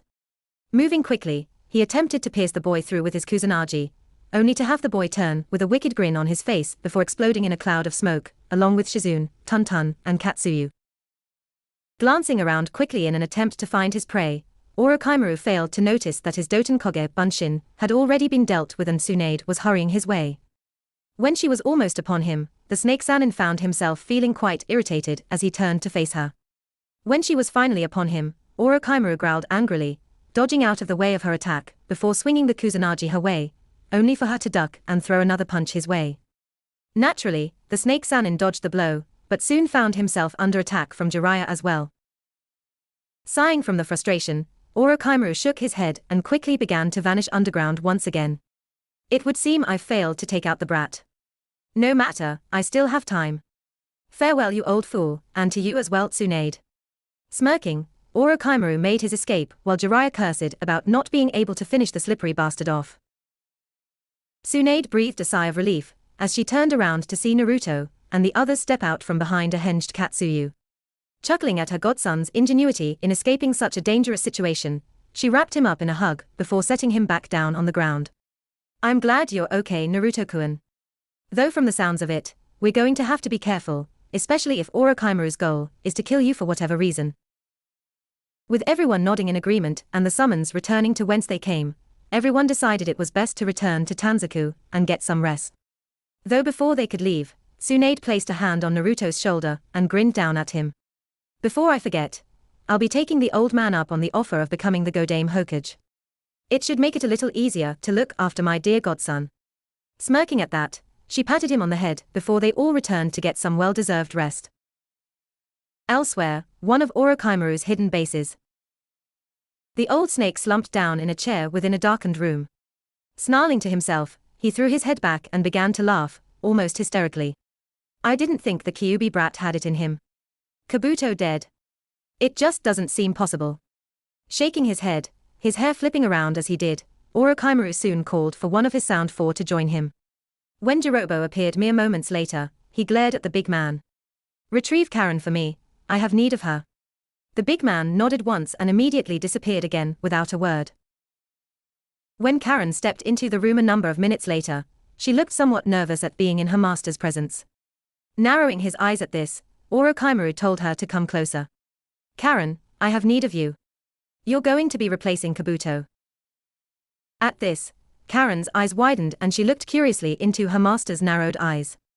What happened, Orochimaru-sama? Why do I need to replace Kabuto-senpai? The redhead had a feeling she already knew the answer to this question, but the possibility of such a thing happening was very, very slim. Orochimaru grumbled and nodded his head. Kabuto was killed when we went to retrieve Tsunade. Before you bother to interrupt me and ask, no, it wasn't Tsunade that killed him. I'm going to tell you this now. If you ever encounter a brat named Naruto Uzumaki, at this, Karen's eyes widened slightly. She had already discovered a few months ago that she was an Uzumaki as well, one of the last of her clan. That's a tale for another time, however. Seeing that she was paying attention again, Orochimaru continued. As I was saying, if you ever encounter Naruto Uzumaki, do not engage him. The brat is far too dangerous. The entire time, little Naruto-kun was just toying with Kabuto. Something's changed in him and I don't like it. Karen slowly nodded, still trying to register that there was another Uzumaki out there besides her. After a time, she nodded once again and let out a heavy sigh. Kabuto-senpai defeated. Even killed. I didn't think that was possible for anyone besides you and your fellow Sannin, or those from Akatsuki even. It really sounds like this Naruto is pretty dangerous. Seeing her master nod in response to that, she began to ask what she could do for her master now that Kabuto was gone. The entire time, however, her thoughts would continually drift to this Naruto Uzumaki, as she wondered what kind of relationship they had. Were they cousins, perhaps siblings? She couldn't be sure, but she wanted to find out, despite how dangerous an individual he was in Orochimaru's eyes. 4 days later, Konoha. As the group of 5, Tun included of course, approached the Konoha gates, they couldn't help but notice the large crowd that had gathered. Well, it would seem they've been expecting us. I wonder what we can expect from this. Jiraiya stated, clearly worried about how the villagers would treat Naruto upon their arrival in the village. Naruto, understanding what the pervy sage meant by that, simply nodded his head as he glanced at the crowd ahead of them. The group of 5 was almost at the gates and he couldn't help but dread having to deal with any idiots. I swear if any of them tries to attack me, I don't know if I'll be able to restrain myself. As Tsunade and the others looked his way, they could clearly see him clenching his teeth in anger at the sheer prospect of the villagers attacking him again. Frowning, Shizune moved closer to Naruto and rested a hand upon his shoulder gently. We're here for you, Naruto-kun. No matter what happens, no matter what they do, just remember that we're on your side. Nobody can hurt you anymore, especially now that we're here. Seeing Naruto nod and smile up at her, Shizune offered him a kind smile in return. Moments later, as they walked into the village, the group didn't expect to be greeted by a lot of cheering. Of course there were some that were sneering at Naruto, and others that actually dared to speak out and call him demon brat and the like. Shaking his head, the blonde Jinchuriki tuned those bastards out. At least until a certain pink-haired teammate stepped out in front of him, glaring daggers at him. You have guts coming back here, after what you've done, Naruto. The way she said his name, it sounded like it was hard for her to even speak it anymore. In fact, it appeared to leave a rather bad taste in her mouth. Stupid Barker. You may have the others fooled, but you're definitely not the Yondame's son. You're not a hero, you're just a damn Barker that doesn't know when to stop pretending. I heard you were there when Itachi hurt Sasuke-kun, and you didn't even try to stop it. It should be you laying in that hospital bed right now, not him. Sasuke-kun's 10 times the shinobi you'll ever be, Naruto Barker. At this, Jiraiya and Tsunade looked about ready to strangle the little bitch, only for Naruto to glance their way and shake his head no. Glancing back at Sakura, Naruto narrowed his eyes and sent cold chills down the pinkette's spine. The team brought it on himself. He deserved what he got, and honestly, I don't give a shit what happens to him anymore. Personally, I would have liked it if Itachi had killed the bastard. Why? Because maybe then the arrogant team would have learned his damn lesson. Sakura stood, mouth agape for a time as she tried to process what Naruto Baka just said to her. When it all finally registered in her mind, she pulled her fist back and attempted to punch Naruto square in the face, only for her arm to be caught at the wrist. She could feel the pressure Naruto was exerting and began to wince and cry out from the pain. It felt as if he could break her bones at any given second. Leaning in close, Naruto smirked devilishly and whispered in her ear only for her to hear. "Try that again, and I'll not only break your wrist, I'll sever your arm from your body, Sakura-chan. Do you understand me, you stupid bitch?" Seeing her nod feverishly, Naruto shoved her back and then pointed off to the side. "Good. Get out of our fucking way, and don't approach me again. You're still my teammate and I may even be sent on missions with you, but I won't tolerate your shit ever again." Everyone watched as Sakura rushed off, tears in her eyes as she clutched at her wounded wrist. Smirking to himself, Naruto looked around at the villagers that had dared to shout insults at him. "As for those of you that still insist on throwing your insults my way, I recommend you shut the hell up and be a bit more careful from now on. Attack me ever again, try to damage my home, anything, and I'll hunt down whichever one of you tried your stupid shit and kill you where you stand. I won't fucking hesitate. I'm sick of the shit I've had to put up with from you bastards." With the entire crowd going silent, Naruto didn't even care that the others weren't even following him anymore. Instead, he adjusted his pack slightly as he approached the Hokage Tower in silence. Behind him, the two Sannin and Shizune watched him, worried expressions on their faces. Jiraiya found himself releasing a breath he didn't know he had been holding before he began to follow after his godson. Glancing over his shoulder, he saw Tsunade and Shizune quickly following suit. "I think that could have gone a bit better, but at least they probably got the message now." With a shrug, Jiraiya smirked as he looked after the Gaki. "At least it didn't go badly." Tsunade actually laughed lightly at that. "True. He could have killed that girl and raised half the town by now, I expect." Seeing Jiraiya and Shizune nod, the blonde Sannin simply grinned. "Things here are certainly going to be interesting. I'm willing to bet on it." At this, Shizune and Jiraiya both paled, but neither opted to say anything. Instead, the group hurried to catch up to Naruto. Meanwhile, back in the crowd, Shikamaru found himself frowning at the new development. "Thought so. It's troublesome, but approaching him is going to prove difficult now. I just hope he can forgive all of us for not being there for him when we should have been." Shaking his head, the pineapple-haired young man rubbed his shoulder as he turned and walked off. "Don't worry, Naruto, we'll fix the damage we've done and earn your trust again. That's a promise. I just hope this doesn't prove to be too damn troublesome." However, elsewhere in the crowd, Shikamaru's sensei didn't exactly agree with that sentiment. Lighting up his cigarette, Asuma watched as the crowd began to disperse, clearly not sure what to make of this new development. Shaking his head as he took a puff of his cig, the Jonin sensei looked towards the Hokage Tower. "Thought so. It looks like he's going to need to be kept under watch at all times. The boy's changed, and like it or not, Minato, somebody has to keep him in check while within the village." With that thought, Asuma shined away, clearly disturbed by what he had just seen take place. Hokage Tower, Hokage's office. Hiruzen Sarutobi smiled at his old students and the rest in their company. However, when his eyes landed upon Naruto's, the old man felt the color drain from his cheeks. "So I was right. You despise me now, don't you, Naruto?" When the blonde simply narrowed his eyes more, the elderly Hokage shook his head and stared solemnly down at his desk. "It might not mean anything anymore, but I am truly, truly sorry, Naruto-kun. No matter how long it takes, even if it takes me until the day I die, I'll try to make this up to you. I don't expect you to ever forgive me, nor do I think I'm deserving of your forgiveness, but I want to gain your trust back somehow. You are very dear to me, and losing your faith in me, I don't know what to say. I don't know what I could possibly do to make it up to you." Naruto scoffed at that and simply turned his gaze to look around the room instead of at the old man. "Good luck with that, old man. After how you betrayed me, don't even count on receiving my trust again anytime soon. You fucked up, and I can barely stand being in the same room as you anymore.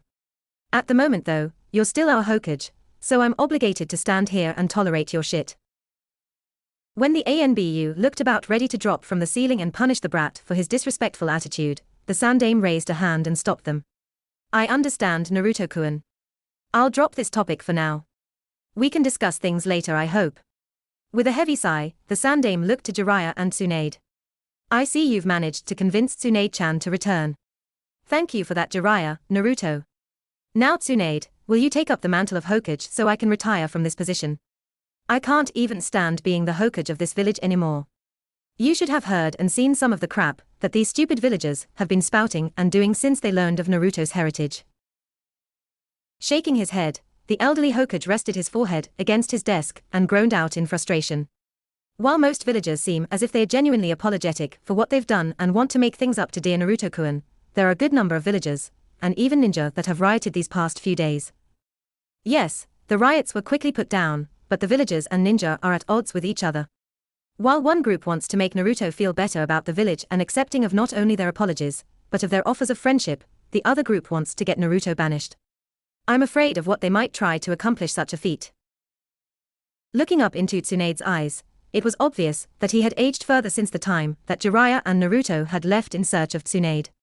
The old man was very, very tired and could hardly find it in him to continue on with this shit anymore. Tsunade, we'll hold your coronation tomorrow if you have truly accepted the job. I hope dearly that you can fix all the damage that has been caused by my inaction over the years. Kami knows that something has to be done. Looking past his students at Naruto, he caught the boy's eyes again and offered a sagely smile. Whether you believe it or not, Naruto-kun, I am on your side in this. Those freaking bastards don't even deserve to breathe the same air as you. As any of us that know better than those fucking. As the Hokage went to rant on, Naruto held up a hand and sighed as he shook his head. Don't, Hokage-sama. Just don't. Words won't fix things between us. You know that as well as I do. If you want to prove anything to me or anyone else, actions speak a lot louder than words. As you said already, you may never earn my trust or my forgiveness, but you still have a chance to prove to me that you aren't completely full of shit and you mean what you say. In the meantime, I'll at least try to be civil towards you. Do we have a deal? At that, Hiruzen Sarutobi simply nodded and remained quiet for a moment. After a time, he looked at Tsunade and motioned for her to take a seat. I need to speak with Tsunade for a time. The rest of you are dismissed. Please, be careful out there, Naruto-kun. Some may try to do you harm. Naruto simply grumbled at that as he turned and opened the door once more. Let them try. With that, he left the office and walked off with Jiraiya and Shizune. The Hokage simply shook his head and turned towards his old student so they could discuss what she would have to do and things she'd have to look out for in the coming days. 2 days had passed since Naruto's return to Konoha. So far the Namikaze boy had been left alone by everyone except his godparents and sister-like figure, Shizune. However, they knew it wouldn't remain this way forever, and were gradually trying to prepare for whatever may come their way. The day after their return, Tsunade was inducted as the Godame Hokage, much to a certain Jonin-sensei's ire. Asuma knew that with his father, he at least had a chance of making the old man see things from his point of view. With the Senju in office, things were going to become rather difficult. The Sarutobi hadn't said anything to Tsunade as of yet, but he was trying to figure out just what he could do to convince the Godame, or those around her, that Naruto needed to be kept under surveillance at all times. After all, the Namikaze boy was a threat to the village and needed to be treated as such. The day of Tsunade's coronation, she had visited the hospital to have a look at her patients. That, and she wanted to check on the status of the medic nin in the hospital to both evaluate them and determine just what she'd have to do to improve their capabilities. Flashback. The first person Tsunade checked on was the bushy-browed Rock Lee. Seeing as Naruto had come with her to visit just this patient, the Senju looked to both he and Lee-sensei, Might Guy, shortly after doing her evaluation of his condition. Frowning at the both of them, the buxom lady shook her head sadly. I'm afraid it doesn't look good. There's a good possibility that he'll never be a ninja again with these injuries. Upon seeing their disheartened expressions, Tsunade shook her head and smiled softly at her godson. I'll do some research and see if there's anything that can be done for him. In the meantime, don't lose hope. Have some faith in me and give me the time I need to figure something out. Now, I'm afraid I have to go visit my other patients. As soon as she saw the scowl on Naruto's face, the Godame Hokage knelt down and smothered him in her bosom. I know how you feel, Naruto-kun, but this is part of my job. Besides, if they say or try anything, I promise I'll do something about it. For now, go on home and get some rest. Okay. Present time. True to her word, Tsunade had indeed begun research, in an attempt to find some way to heal Rock Lee. The thing that really bugged Naruto, however, was the fact that Sasuke and Kakashi had been healed quite easily and were up and about as if nothing had happened. One would think that after the experience Sasuke had, he would have lost some of his arrogance and learned a bit of humility. Sadly, that wasn't the case. The Uchiha was practically blaming Naruto for everything that had transpired on that day. The Namikaze boy had tried hard not to let that piss him off, but he had begun to feel like truly crushing the bastard and making him beg for mercy at his feet. Kakashi, on the other hand, was still acting like his usual self. It was almost as if he had never been put into that coma in the first place.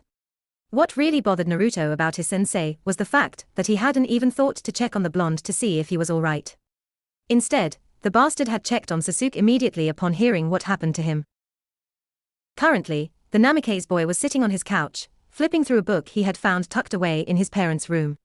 It had made for an interesting read thus far, but there wasn't any special information about anything important that he could garner from what he had read thus far. All in all, it seemed to be just a regular book. Still, the whiskered blonde had enjoyed reading it and admitted to his family and the Kyuubi that it was relaxing to just sit and read like this every now and then. Apparently it took his mind off of the shit going on in the village, as he put it. Thankfully, Naruto's godparents, Shizune and Tun had opted to move in with the Namikaze. They all felt it was the best idea, and he hadn't voiced any complaints towards the idea.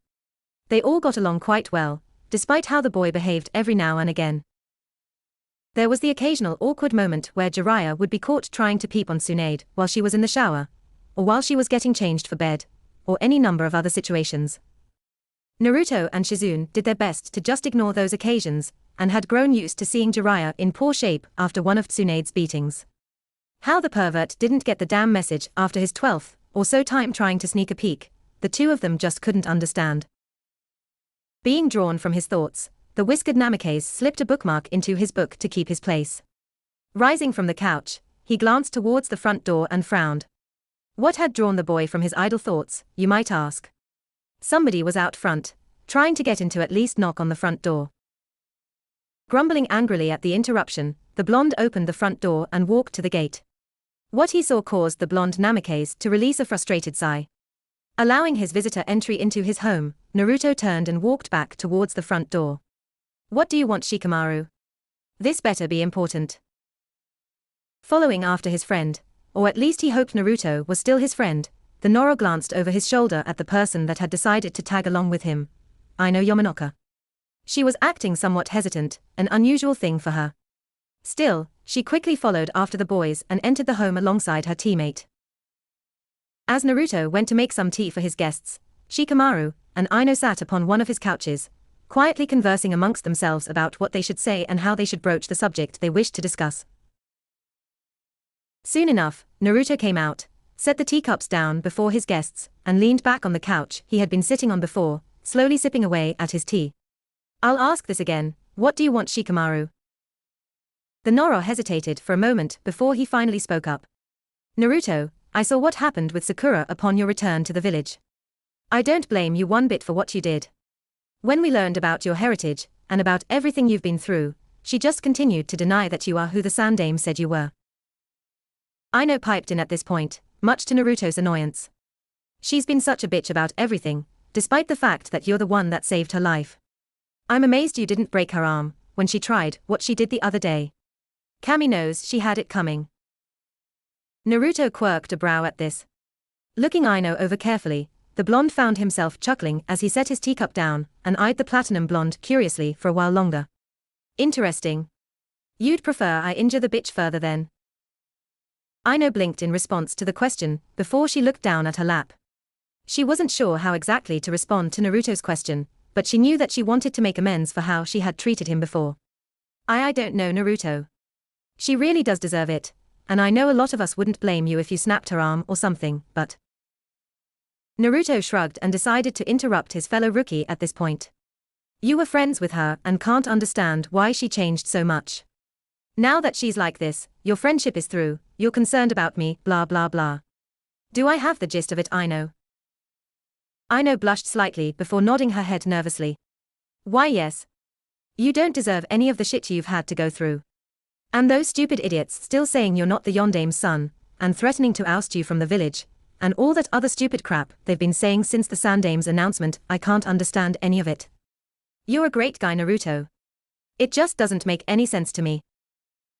At this, her fellow blonde just chuckled for a good while before finally wiping a tear from his eye and looking Aino over carefully once more. Interesting. You treated me like shit for quite some time, and now here you are trying to kiss my ass. I have to admit, I didn't quite expect this.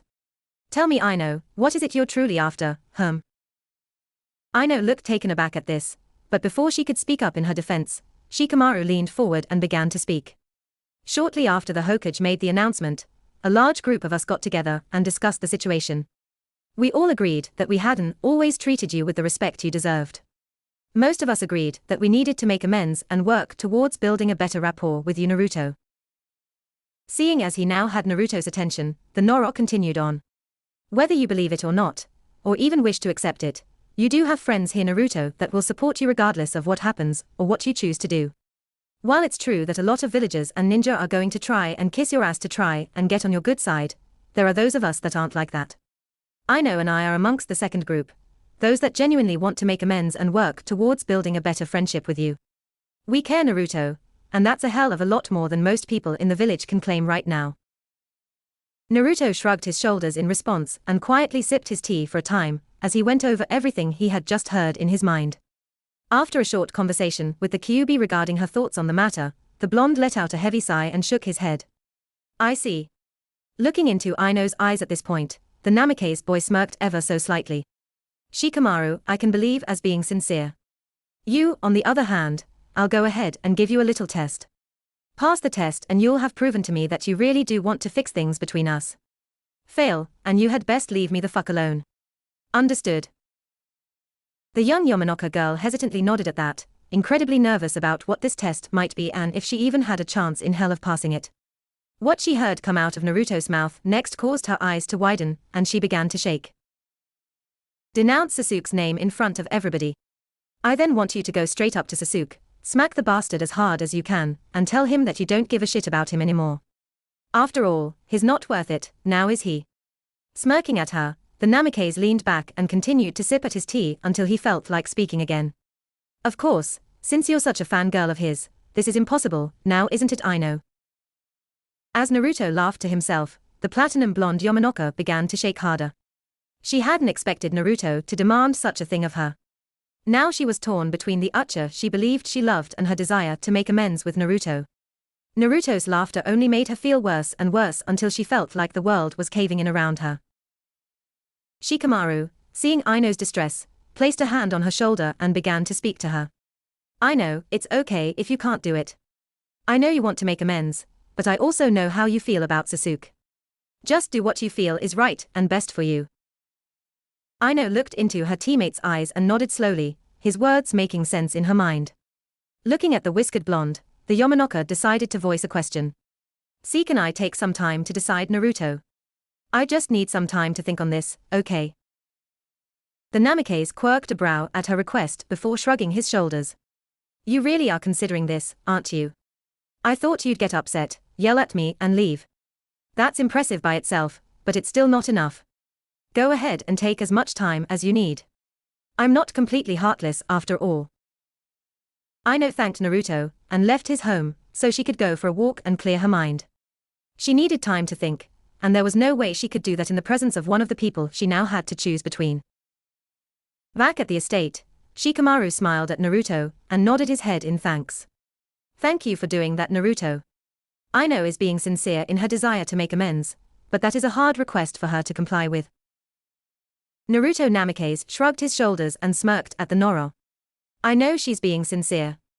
Butte, I won't have her being all gaga over that shitty Uchiha. Understand? Shikamaru chuckled lightly at that and nodded his head. Of course. I can't help but wonder what she'll decide in the end. The blonde glanced towards the ceiling and shrugged once more. Hell if I know Shikamaru.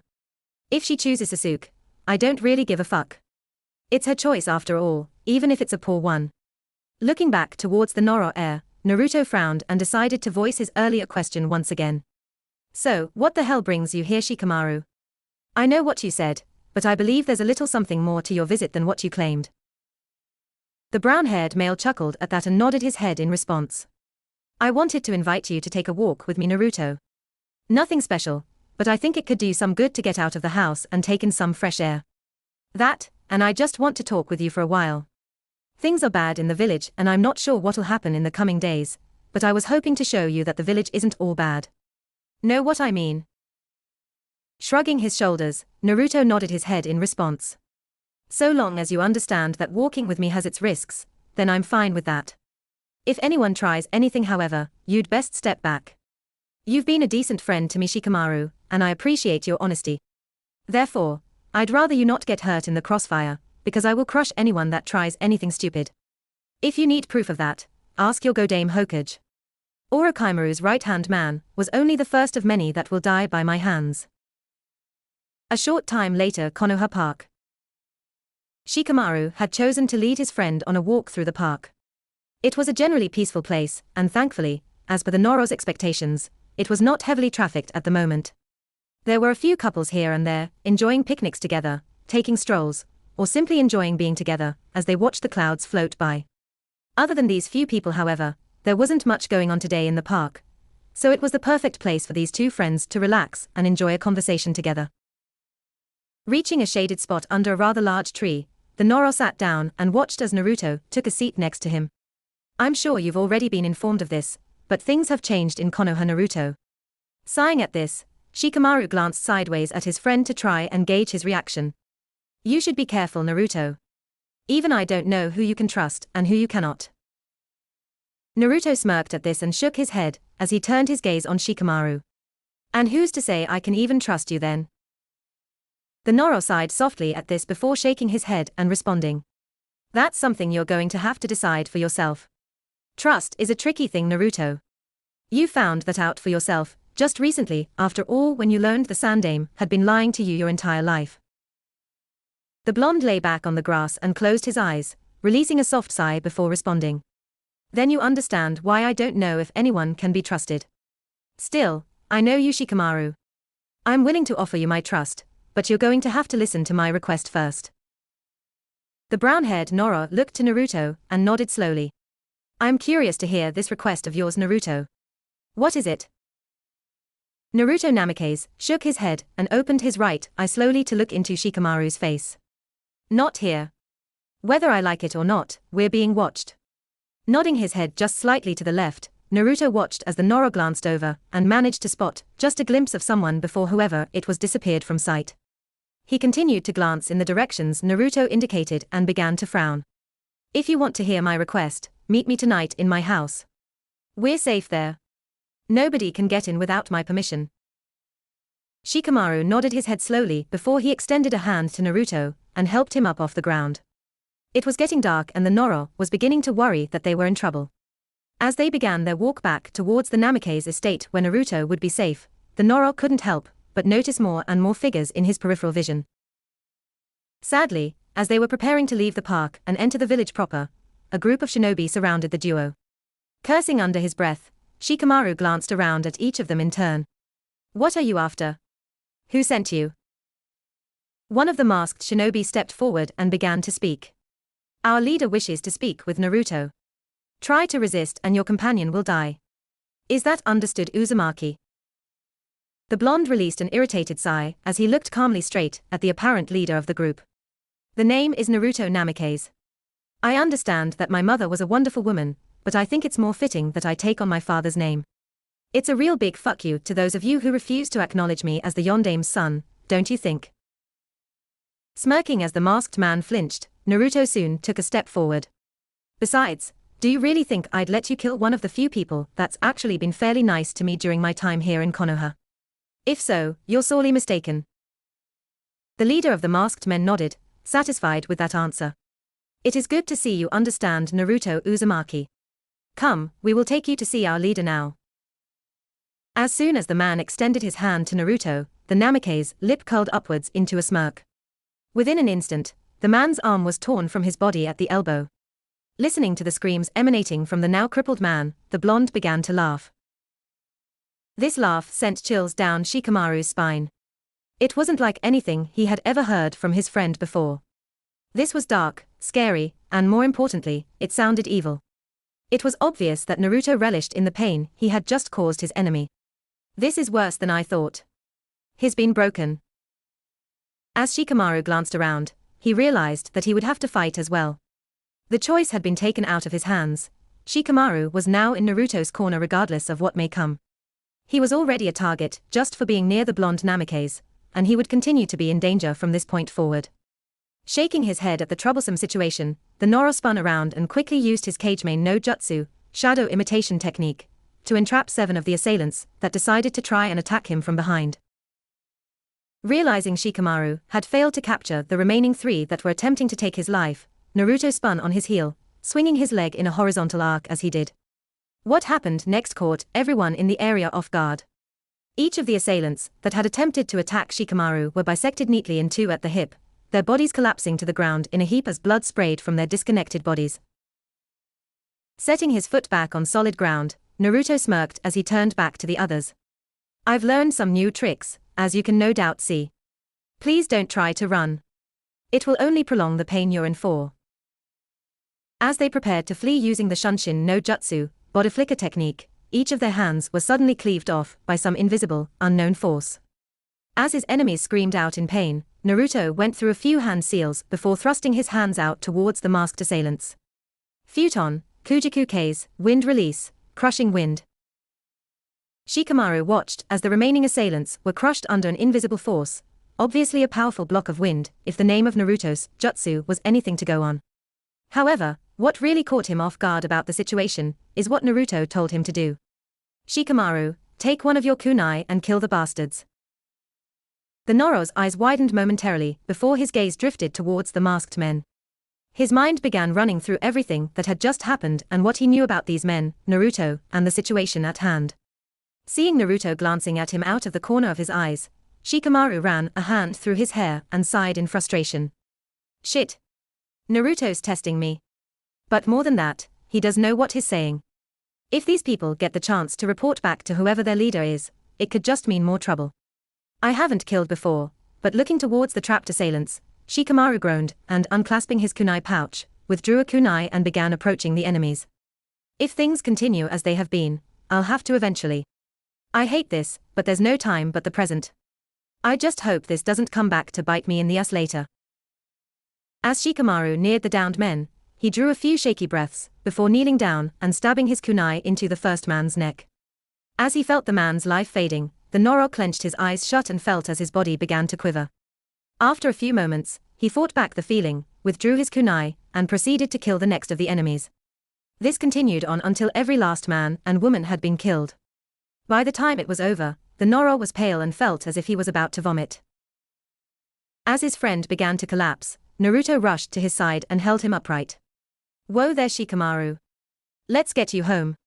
Drink plenty of water, talk with your father, and just rest as best you can for the night. I know this was your first kill, so just take as much time as you need. For a while, they walked in silence together, Naruto having to support Shikamaru most of the way until the feeling finally came back to his legs. As soon as he was able to walk on his own again, the Noro took a few deep, albeit shaky breaths, and began to talk. Why are you okay with me talking to my father about what happened? The blonde quirked an eyebrow as he looked his friend in the eyes. That's the first thing you say after what happened. Chuckling at that thought, Naruto Namikaze shook his head and took the time to just get all the laughter out of his system before he answered Shikamaru's question. I really just don't care. I plan to talk with Baa-chan, the Godame, about the attack and get her to send somebody to clean up the mess. As for you, it's clear that you need someone to talk to about this. And besides, I don't think Shikaku-san will take kindly to somebody threatening to end his son's life. Explain the situation to him and I believe I'll have another ally in my corner. Hearing that, Shikamaru sighed and nodded slowly. I see. I suppose I should have expected that answer. Doesn't matter, it makes sense and we were already on your side to begin with. I'll pay you another visit tomorrow if I'm feeling up to it. If not, I'll see you when I'm feeling better, okay Naruto? The blonde Namikaze nodded slowly before he led the Noro up to his front door and rapped his knuckles on the door. As soon as Yoshino Noro opened the door, Naruto nodded greetings to her and escorted her son inside. He may have been able to walk, but he was still feeling ill and the blonde wasn't comfortable, just leaving him alone until he was sure Shikamaru was okay. As the Noro female questioned them about what happened and why they had blood on them, Naruto looked to her and frowned. Yoshino-san, please calm yourself. Your son is fine for the most part at least. Suffice it to say, the two of us were attacked on our walk. I promise you that your son will tell you and your husband in further detail, as soon as he is feeling better. For now, can you please ensure he gets something healthy to eat, a glass of water, and plenty of rest tonight? Yoshino nodded slowly before handing him a wet rag. Thanking her, Naruto proceeded to wipe the blood off of his arms and face before taking the rag to his friend. I'm going to return home for now. Take your time to recover from your experience tonight, Shikamaru. Don't try to push yourself too hard. My request can wait, your health is more important. Rising to his feet, the blonde patted his friend atop his head before turning, bowing politely to Yoshino, and leaving the Nora home. As he watched his friend leave through the front door, Shikamaru chuckled to himself, just slightly, before bringing a hand to his face and sobbing quietly to himself. When this happened, Yoshino quickly sat down beside him on the couch and wrapped her son in a tight embrace, trying to console him and ask him what happened that had him so distraught. Things are so much worse than I thought. The Namikaze estate, 10 minutes later.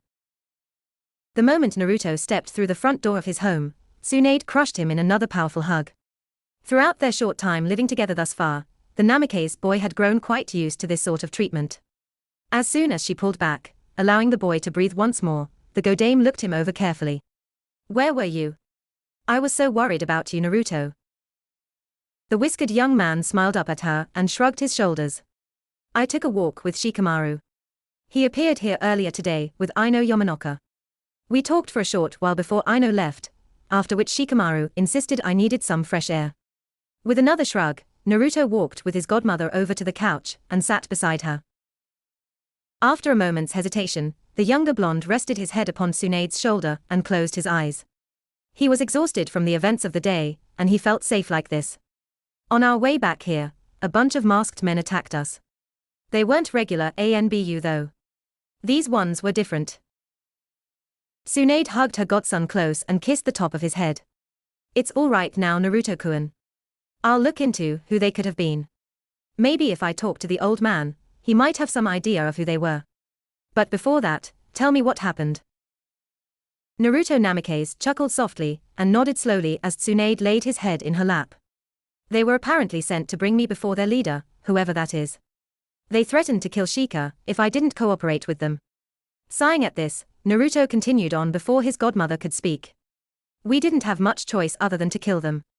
Shika's resting at his home, and I told him to take it easy until he's feeling better. These were his first kills and I understand that he needs to take some time to deal with it. Tsunade frowned at this and nodded her head slowly. Where are the bodies, sweetie? Naruto yawned and nestled into his godmother's lap as he slowly began to drift off to sleep. The park. They are near the entrance closest to the academy. Tsunade nodded her head and gently ran her fingers through her godson's hair, watching as his breathing slowed and he fell asleep. Smiling down at him, the Godame looked up when Shizune stepped into the room with a cup of coffee in hand. Shizune, send some ANBU to the park to clean up a mess. Naruto and Shikamaru were attacked by some unknown masked assailants. Make sure you send some men to guard the Nora boy as well while you're at it, all right? Shizune nodded and placed her cup down on the table. Is Naruto-kun okay, Tsunade-sama? Tsunade nodded slowly, continuing to run her fingers through Naruto's hair. He's fine, but he seems really exhausted. So much has happened in his life lately that I think it's taking its toll on him. Naruto-kun does a good job hiding it, but I worry. Shizune frowned at that and went to speak, only to pause as Jiraiya walked into the room. Shaking her head, deciding it best to let the godparents be with their godson, Shizune bowed to the Godame. I'll be going now, Tsunade-sama. If he wakes up, let him know that his Nei-chan loves him. Smiling brightly at that, Shizune left their home shortly after, rushing off to do as she was told. Jiraiya sat down in one of the comfy chairs nearby and began eating a bowl of cereal. After a time, he quirked a brow and glanced over at Tsunade and his godson. I have a feeling I missed something important.